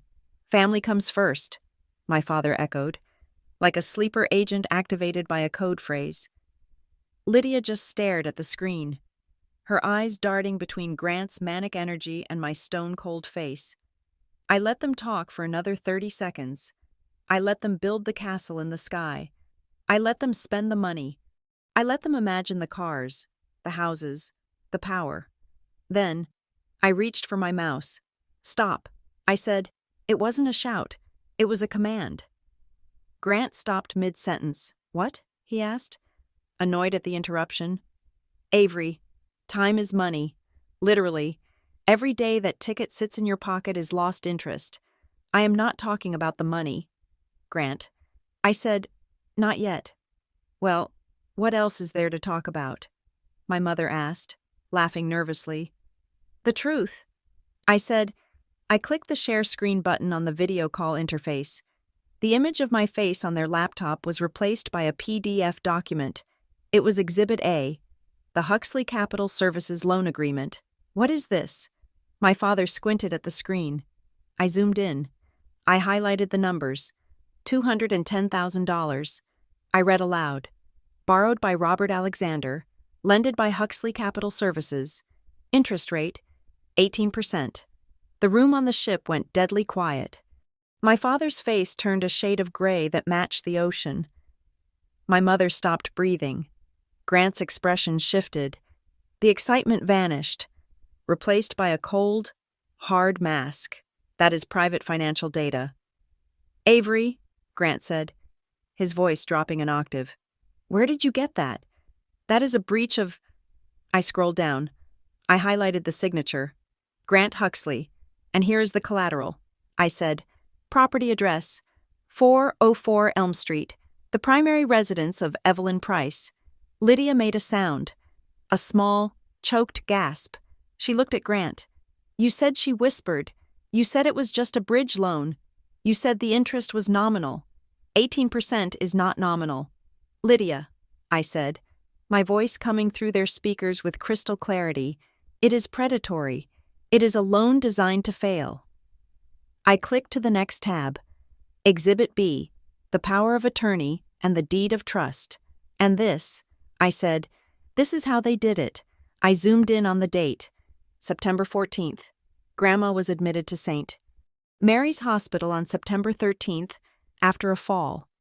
I recited, reading from the notes I had prepared. She was administered heavy doses of painkillers. On September 14th, while she was documented as being disoriented and lethargic in her medical chart, this power of attorney was signed. I looked at the camera, knowing they could still see my face in the corner of their screen. You forged her consent. I said, You waited until she was drugged. And you used her hand to sign away her house to cover a debt that Grant tricked Dad into taking. My mother stood up. She looked furious. "How dare you?" she screamed. "We did what we had to do. You do not understand the pressure we were under. We were trying to save the family." "Save the family?" I asked. "Or save your country club membership?" "It is complicated," my father shouted. Finding his voice, "We intended to pay it back. When the market turned, the market didn't turn. Dad, I cut him off. Grant bet against you. He lent you money he knew you couldn't pay, so he could seize the one asset Grandma refused to sell. That is a lie." Grant barked. He stood up, towering over the laptop. "This is slander. Avery, if you repeat this to anyone, I will sue you for defamation. I will bury you in legal fees so deep you will never see a dime of that lottery money." "You think so?" I asked. I stopped sharing the screen. I switched to the audio player. "I have one more thing," I said. I pressed play. The audio was slightly grainy, recorded in a coffee shop, but the voices were unmistakable. It was Aunt Celeste speaking first, her voice trembling. "I didn't want to tell you, Avery, but I was there, at the Christmas party 2 years ago. I heard them on the patio. Then," a second voice cut in. It was a recording played from Celeste's phone, a voice memo she had taken by accident, or perhaps on purpose, during a family gathering. The voice was my mother's. "She is 90, Grant. She won't last forever. Just get her to sign the papers. If we have the house, we can leverage it for the credit line. She doesn't even know what she is signing half the time. Just tell her it is for her medical care. Everything will be fine." I stopped the recording. The silence on the ship was heavy, suffocating. It was the silence of a grave. My mother sank back onto the sofa. She looked old. The glamour of the caftan, the champagne, the cruise, it all looked cheap now. She had been exposed not just as greedy, but as cruel. Lydia stood up. She was shaking. She looked at our mother. Then she turned to Grant. "You told me," Lydia said, her voice cracking. "You told me Grandma wanted to help us. You told me she offered the house." Grant didn't look at her. He was staring at the screen, his jaw working. Lydia grabbed his arm. "Answer me," she screamed. "Did you steal her house? Am I just a part of the scam? Is that what I am? A shield?" Grant ripped his arm away. "Grow up. Lydia," he snapped. "Do you like the car you drive? Do you like this suite? Do you like the life I give you? It costs money. It requires strategy. Your grandmother is a vegetable sitting in a room waiting to die. Why shouldn't her assets be used to support the people who actually have a future?" Lydia recoiled, as if he had slapped her. She stepped back, hitting the glass table. She looked at him with horror, the kind of horror that comes when you finally see the monster under the bed, and realize you have been sleeping next to it for 5 years. Grant turned back to the camera. He pointed a finger at me. "You listen to me, you little ungrateful brat," he hissed. "You think you can blackmail us? You are part of this family. If we go down, you go down. You think the press will care about the details? They will see a lottery winner letting her parents rot. You will be the villain." "No, Grant," I said. "I won't." I leaned into the camera. "Because I am not asking you to pay it back. I am paying it." Grant blinked. "You are?" "Yes," I said. "I have instructed my attorneys to satisfy the lien on 404 Elm Street. The debt is cleared." Grant let out a laugh. A short, disbelief-filled bark. "Well, there you go," he said, throwing his hands up. "See? Problem solved. You pay the debt. We keep the house. Everyone wins. I knew you were smart. Avery." I wasn't finished. I said, "I am paying the debt to remove the lien, but simultaneously, I am filing a petition to void the transfer of the deed based on the medical evidence of incapacitation, and I am filing a motion to remove Dad as the power of attorney and replace him with a court-appointed guardian." The smile fell off Grant's face. "What?" he whispered. "The house goes back to Evelyn." I said, "Not to Dad, not to you, to her. And since the transfer was fraudulent, The underlying collateral agreement is void, which means, Grant, that the $210,000 you lent Dad, that is now an unsecured personal loan. I looked at my father. And since Dad has no assets because you drained them all, and since I am certainly not giving him a dime of my winnings, I looked back at Grant. It looks like you just lost $200,000. And since you are under investigation for predatory lending practices, I imagine your other investors might want to start asking questions about their money too. Grant's face turned purple. You bitch, he snarled. You can't do that. It is already done. I said, the filings went in this morning. The moment you left the dock, you lost control. Grant looked at Lydia. Lydia was crying, silently, staring at the floor. Lydia, pack your bags, Grant ordered. We are going to the communications room. I need to call the firm. Lydia didn't move. Lydia! Grant shouted. I am not going anywhere with you, Lydia whispered. Grant stared at her. Then he looked at the screen. He looked at me with pure, unadulterated hatred. You will regret this. Avery, he said. He turned and stormed out of the lounge, the heavy door slamming behind him. My mother was sobbing now, her face buried in her hands. My father was staring out the window at the dark ocean, looking like a ghost. Avery, my mother wept. Please, we are your family. No, Mom, I said, you are my relatives. There is a difference. I reached for the button to end the call. Wait, my father cried, turning back. Avery, wait. What do we do? What are we supposed to do? I looked at them. They were stranded on a luxury ship, surrounded by wealth, yet completely bankrupt in every way that mattered. I don't know. Dad, I said, but I hear the buffet is open until midnight. I clicked end call. The screen went black. The room in my apartment was quiet. My heart was pounding in my chest, a rhythmic drumbeat of adrenaline and release. I sat there for a long time, staring at the blank screen. I had stripped them naked. I had taken away their excuses, their lies, and their leverage. I had left them floating in the middle of the ocean with nothing but the truth. And the truth was, they had lost the only lottery that really mattered, the loyalty of the people who loved them. I closed my laptop. I picked up the phone and dialed Elliot Vance. It is done. I said, Good. Elliot replied, Now, get some sleep. Avery, the real work starts tomorrow. The 48 hours following the video call were a masterclass in panic management. When you pull the cornerstone out of a rotting building, it does not collapse all at once. It groans, it shifts, and then it implodes. I sat in my apartment and watched the implosion happen in real time, transmitted via screenshots, frantic voicemails, and the sudden sharp silence of the local rumor mill. My family tried to control the narrative. It was pathetic to watch. From the middle of the Atlantic Ocean, stuck on a ship that had become a floating prison of their own making, they tried to spin the story. My mother told her friends via Facebook Messenger, messages that were immediately screenshotted and forwarded to me by the few cousins who had decided to switch sides, that I was having a mental breakdown. She claimed the pressure of the win had made me paranoid, that I was fabricating documents to hurt the family because I had always been jealous of Lydia's success. My father took a different approach. He told his golf buddies that it was a misunderstanding regarding estate planning, a phrase that sounded dignified until you realized he was borrowing money from them to pay his bar tab on the ship. Grant, predictable to the end, went on the offensive.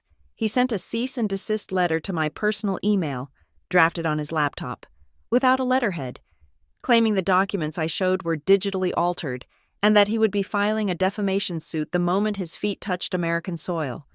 They were loud, they were aggressive, they were desperate. But they forgot one thing. They weren't the only ones with secrets.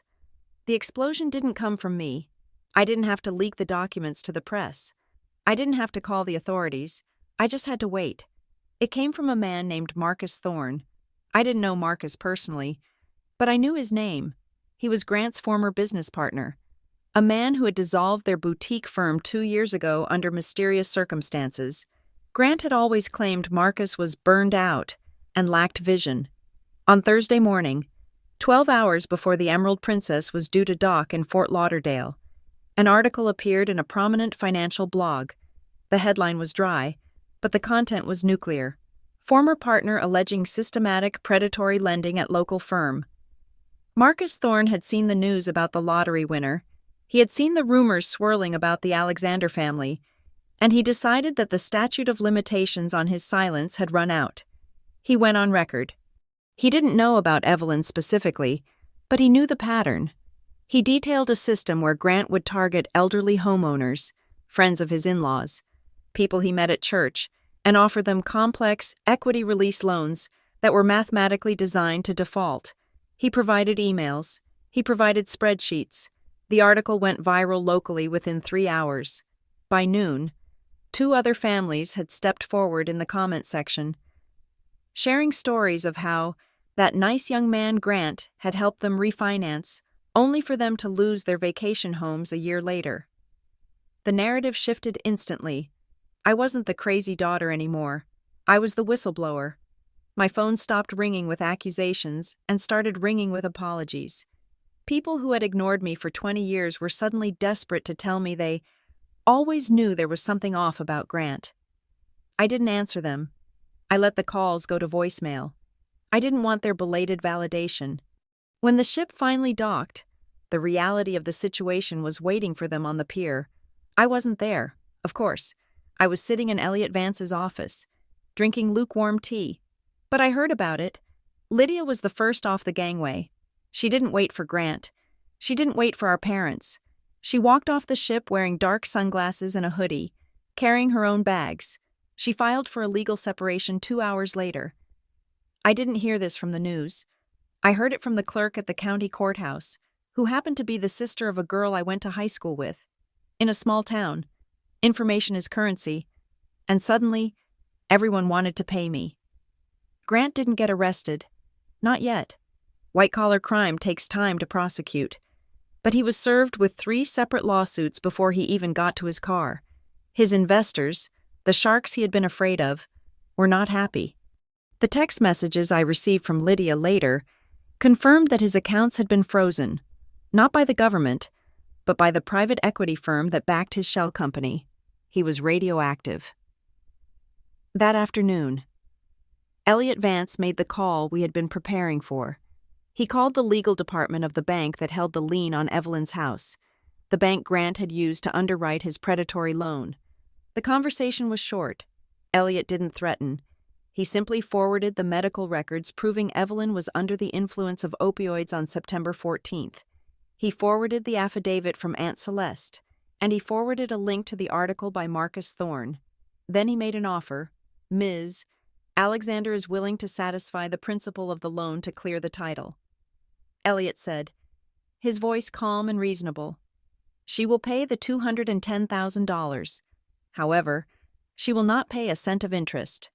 And in exchange for this payment, the bank will sign a document acknowledging the invalidity of the power of attorney and agreeing to hold harmless Evelyn Price from any future claims. Or we can go to court, where I will play the audio recording of her daughter conspiring to defraud her. The bank folded in 20 minutes. They didn't want the publicity. They wanted the bad debt off their books. It was done. The house was safe. The fallout for my parents was less legal and more social, which, for them, was infinitely worse. They returned to Raleigh expecting to brazen it out. They went to their country club for Sunday brunch. As they had done for 30 years, they were seated at a table near the kitchen. The waiter, a man who had served them for a decade, was polite but distant. Friends they had played bridge with for 20 years suddenly found the patterns on the tablecloth fascinating when my mother walked by. No one was rude. No one shouted. They just turned away. It is a specific kind of violence, that turning away, it denies your existence. It says, you are no longer one of us. My mother called me that night. Avery, she said. Her voice was trembling, but it wasn't with sorrow.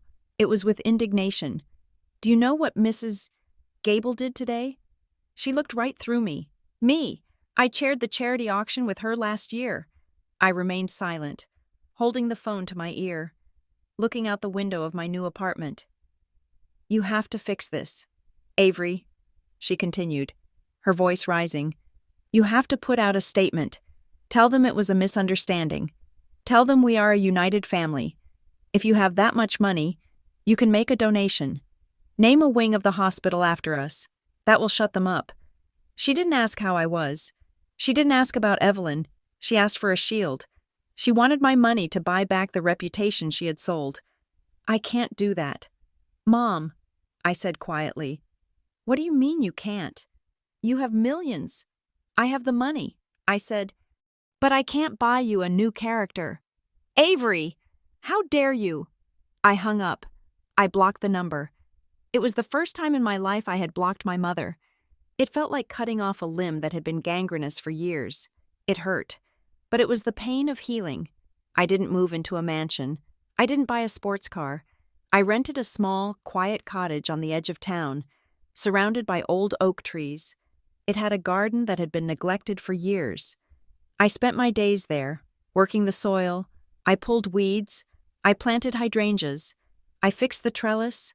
I worked with my hands, feeling the dirt under my fingernails, grounding myself. The $100 million sat in the trust account, accruing interest, a silent giant that I ignored. I didn't need it to live. I needed it to win the war. And the war was winding down, or so I thought. My main project wasn't my garden. It was Evelyn's house. I hired a contractor, a man I knew from my work, honest and efficient. We worked quietly. We didn't touch the historic facade. We worked on the inside. We widened the doorways for her wheelchair. We installed a lift on the back staircase, hidden so it wouldn't ruin the Victorian aesthetic she loved. We renovated the bathroom with a roll-in shower and grab bars that looked like polished brass fixtures rather than hospital equipment.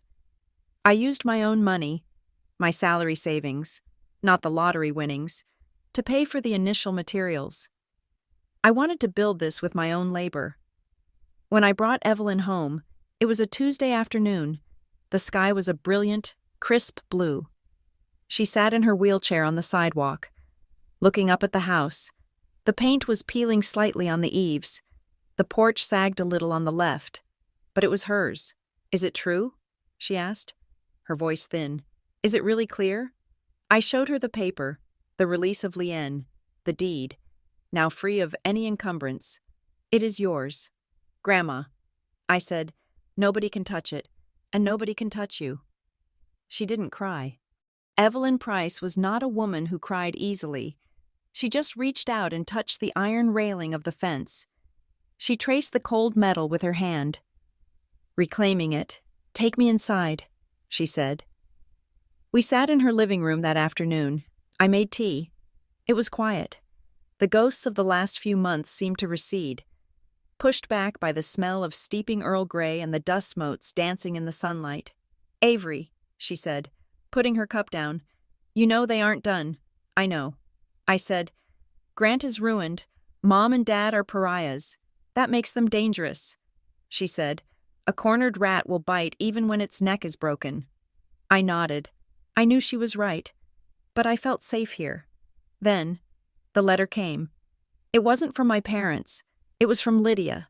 It arrived via courier. A thick cream envelope, no return address. I opened it sitting on my porch steps. It wasn't a typed legal threat. It was handwritten. The ink was smudged in places, as if the writer had been left-handed or crying, or both.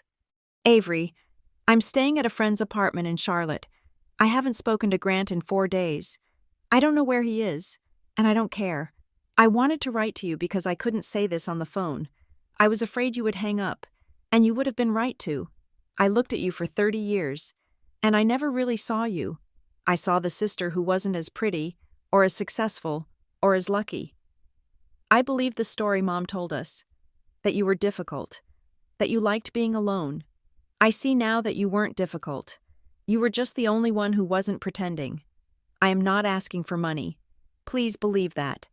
I have some savings that Grant didn't touch, and I'm going to get a job, a real job. I think I might be good at something if I actually try. I just wanted to say that when I looked at Grant on that ship, when I saw the way he looked at you, I was terrified. Not for the money. I was terrified because I realized he looked at me the same way. Like an asset. Like something to be used.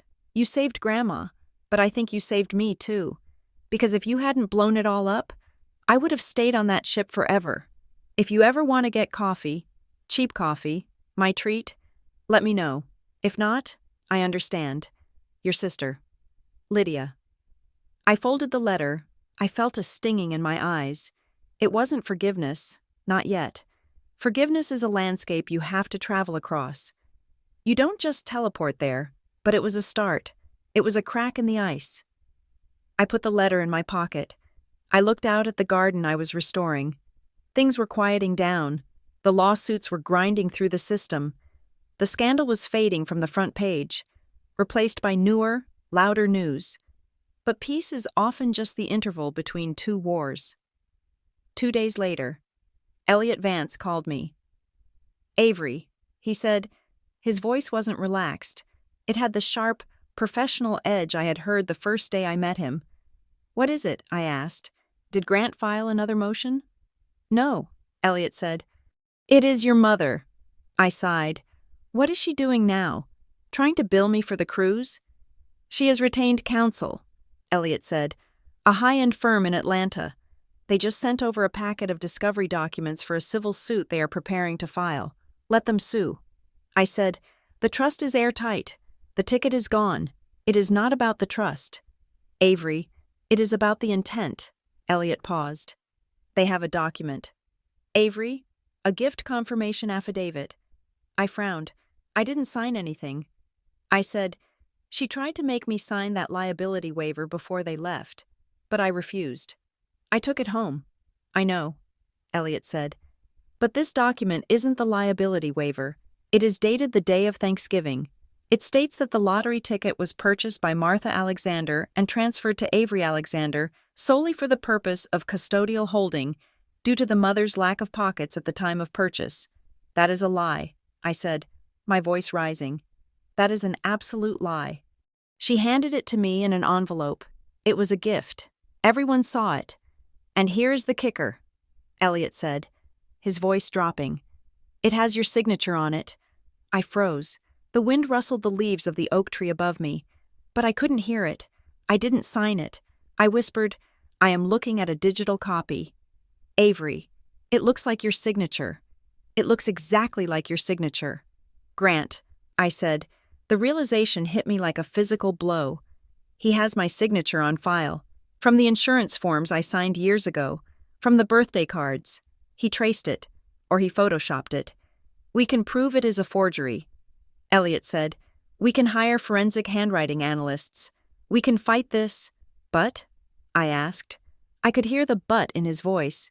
But if they file this, they freeze the assets of the trust until the validity of the document is determined. It could take years. And during that time, your mother's lawyers will request a stipend from the frozen funds for her pain and suffering and legal fees. They are trying to bleed you out. Avery, they know they can't win on the merits, so they are going to win on endurance. I sat down on the porch steps. They forged my signature. I said, just like they forged Grandma's. It is their playbook, Elliot said. They are doubling down. I closed my eyes. I thought about the peace I had found in the garden. I thought about Evelyn sleeping safely in her room. I thought about Lydia's letter. I wasn't afraid. I was just tired. But then I remembered the bag. I remembered the false bottom. I remembered something else that was in that bag. Something I hadn't shown Elliot yet because I didn't think it was relevant. A small, seemingly insignificant stack of receipts that Evelyn had hoarded from that Thanksgiving week. Elliot, I said, yes, don't file the response yet. Why? Because if they are claiming Mom bought the ticket and gave it to me to hold because she didn't have pockets, then they are claiming she was the one at the gas station. Yes, that is their narrative. I opened my eyes. I looked at the leather bag sitting by the door. Evelyn didn't just keep her own secrets. I said, she watched everyone. I stood up. Let them file. Elliot, let them swear under oath that Mom bought that ticket, because I think I have the one thing that proves she was nowhere near that gas station. What do you have? I have the timestamp, I said. And I have the alibi. The war wasn't over. They had launched their final missile. But they didn't realize that by forging that document, they had just given me the coordinates to their exact location. I will see you in court. Elliot. I hung up the phone. The silence was gone. The garden was quiet. But inside the house, in the old leather bag, the truth was waiting to scream. The legal summons arrived on a rainy Tuesday morning, delivered by a process server who looked apologetic about ruining my day. I did not need to open the thick manila envelope to know what it contained. It was the last desperate gasp of a drowning animal.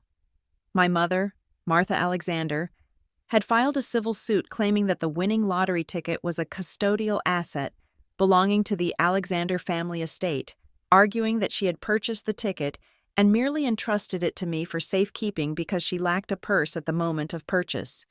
It was a lie so bold, it was almost impressive.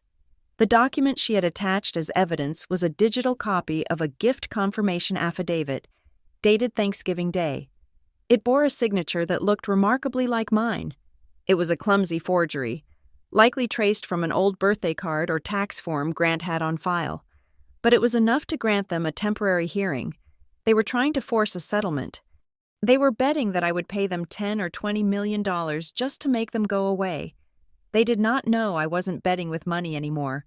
I was betting with their reputation. The mediation took place in a sterile conference room in downtown Raleigh.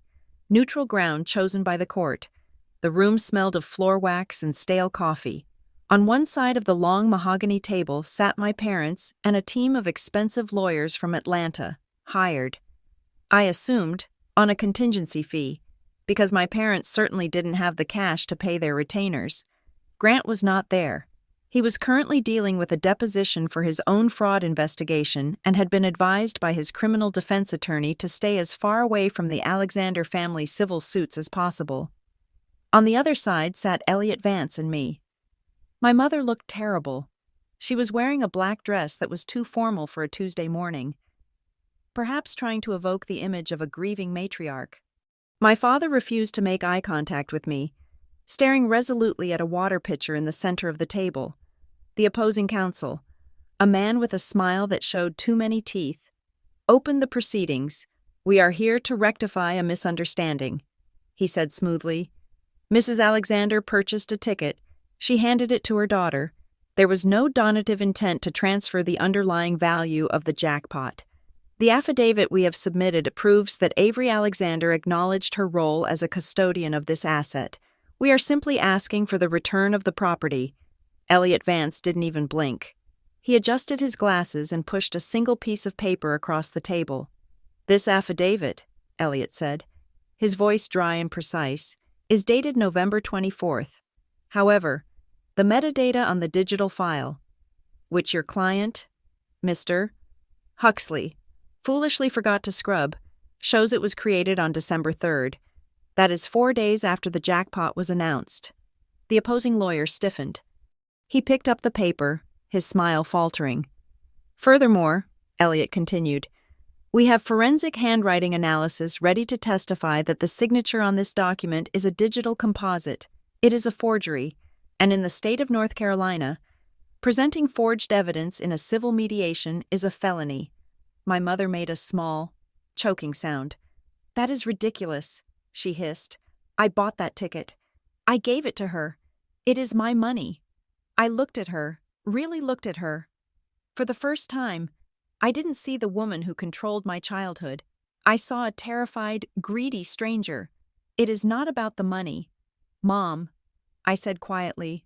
"It never was." I reached into my bag, the old leather bag that had sat at my feet during every meeting, every crisis, every turning point of this war. I pulled out a sealed envelope. The opposing lawyer frowned. "What is this?" "This," I said, "is the reason we are not settling." I tore the seal. The sound was loud in the quiet room. I pulled out a piece of yellowed-lined paper. The handwriting was shaky. The script of a woman fighting through the fog of heavy medication. Elliot explained for the record. "This is a notarized statement from Evelyn Price, dated September 15th, the day after you forced her to sign the power of attorney in the hospital. She wrote this in the presence of a witness. one of the nurses who suspected what you were doing and helped her hide it in this bag." I began to read. I didn't shout. I read it with the same calm detachment I had used to survive 30 years in their house. "I am writing this because my son Robert and his wife Martha brought papers to my hospital bed today. They told me it was for insurance, but I saw the word power. I was too weak to stop them. My hand would not listen to my brain. They guided the pen. They think they have taken my voice. They think that because I am old, I am stupid."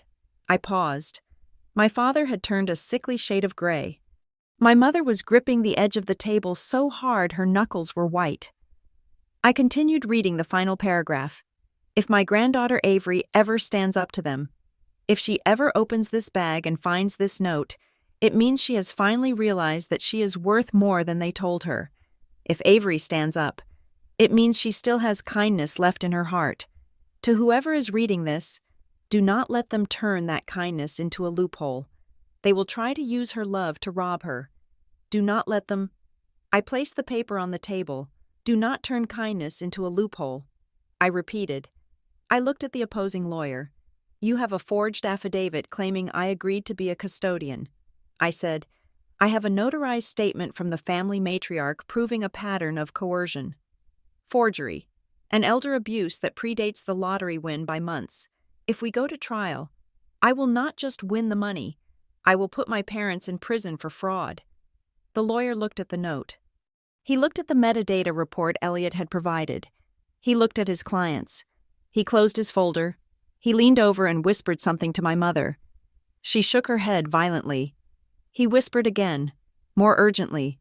She slumped in her chair, covering her face with her hands. The lawyer looked up at us. "What are your terms?" he asked. I didn't let Elliot answer. I answered myself. "The mortgage on 404 Elm Street is fully satisfied."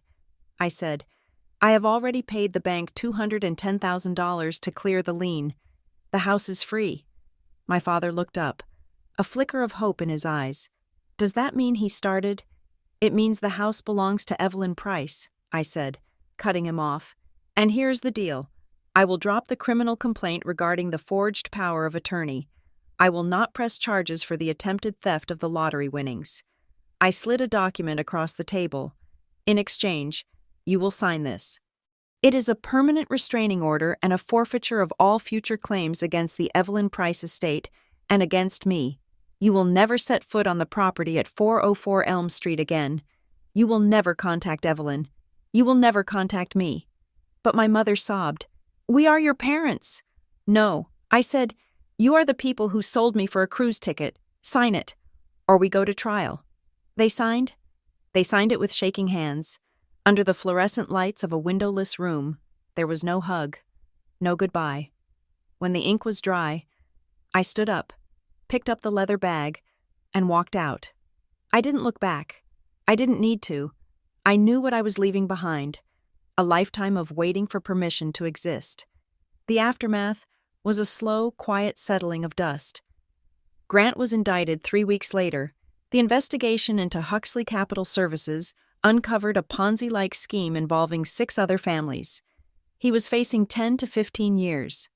He would likely spend the prime of his life in a federal facility that did not offer golf. My parents were not charged, thanks to my mercy, but their social execution was complete. They had to sell the big colonial house to pay their own debts and the legal fees from the Atlanta firm. They moved into a 2-bedroom condo in a neighboring town. Far away from the country club whispered about them. I didn't visit them. I didn't call. I had bought my freedom, and the receipt was filed with the county clerk. The real ending of the story didn't happen in a courtroom. It happened on a Tuesday afternoon in December. I brought Evelyn home. The house on Elm Street was ready. The ramp was hidden behind new landscaping. The floors were polished. The smell of old medicine and neglect was gone, replaced by the scent of fresh lavender and baking bread. I wheeled her up the path. The sun was setting, casting long, golden shadows across the porch. Evelyn looked at the door. She looked at the polished brass knocker. She didn't speak until we were inside, in the living room where she had spent 50 years of her life. I had placed her favorite chair exactly where it used to be, before Grant had tried to sell it. She sat there, looking at the dust motes dancing in the shaft of light from the window. "Avery," she said softly. "Yes." "Grandma?" She reached out and took my hand. Her grip was stronger now. The fear was gone from her eyes. "You finally came to the right place," she said. She wasn't talking about the house. She was talking about me. She was talking about the place in my own head where I stopped being the victim and started being the architect of my own life. I squeezed her hand. "I am home, Grandma." A week later, I received a text from Lydia. "I am at the coffee shop on 4th, the one with the bad muffins. Are you around?" I went. Lydia was sitting at a corner table. She looked different. She was wearing jeans and a sweater that looked like she had bought it at a thrift store. Her hair was pulled back in a messy bun. She looked tired, but she looked real. I sat down. I didn't offer to buy her anything. I waited. She looked at her coffee cup. "I got a job," she said. "Receptionist at a dental office. It pays $16 an hour. That is a start." I said. She nodded. "I am learning how to budget," she said with a dry laugh. "It turns out I am terrible at math, but I am learning." She looked up at me. Her eyes were wet. "I miss them sometimes." She whispered, "Mom and Dad, is that sick? After everything they did?" "No," I said. "It is not sick. It is just grief. You are grieving the parents you wanted, not the ones you had." Lydia reached across the table. She didn't try to hold my hand. She just rested her fingers near mine on the table. "I don't expect you to forgive me, Avery," she said. "I was awful. I was a part of it. I just want to know if I can earn it. Eventually. I don't need you to be my sister right now. I just need you to let me try to learn how to be yours." I looked at her.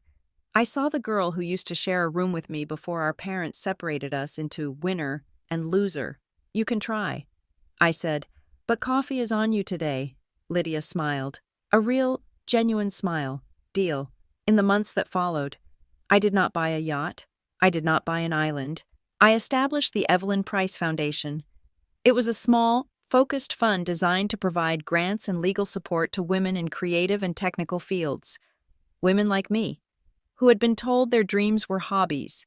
Women who were trapped in financial abuse. Women who needed a safety net to escape. I kept my job at the design firm. I liked my job. I liked making spaces accessible. The only difference was that now, when I walked into a meeting, I didn't worry about being heard. I spoke, and if they didn't listen, I had the power to build the building myself. The money changed everything, and it changed nothing. $100 million did not make me a better person. It did not fix my trauma. It did not erase the memory of that Thanksgiving dinner. But as I stand on the porch of Evelyn's house, watching the sun dip below the horizon, feeling the weight of the old leather bag on my shoulder, lighter now, empty of secrets, I realize what the money actually did. It cut the strings. For 33 years, I was a puppet dancing to a tune I hated, terrified that if I stopped, I would fall. The money didn't give me wings. It just gave me a pair of scissors. I cut the strings, I dropped to the floor, and I found that I could stand on my own 2 feet. This wasn't a story about winning the lottery. It was a story about winning myself back. And for the first time in the history of the Alexander family, the winner wasn't the one who took the most. It was the one who refused to be taken. And that, finally, is a prize worth keeping.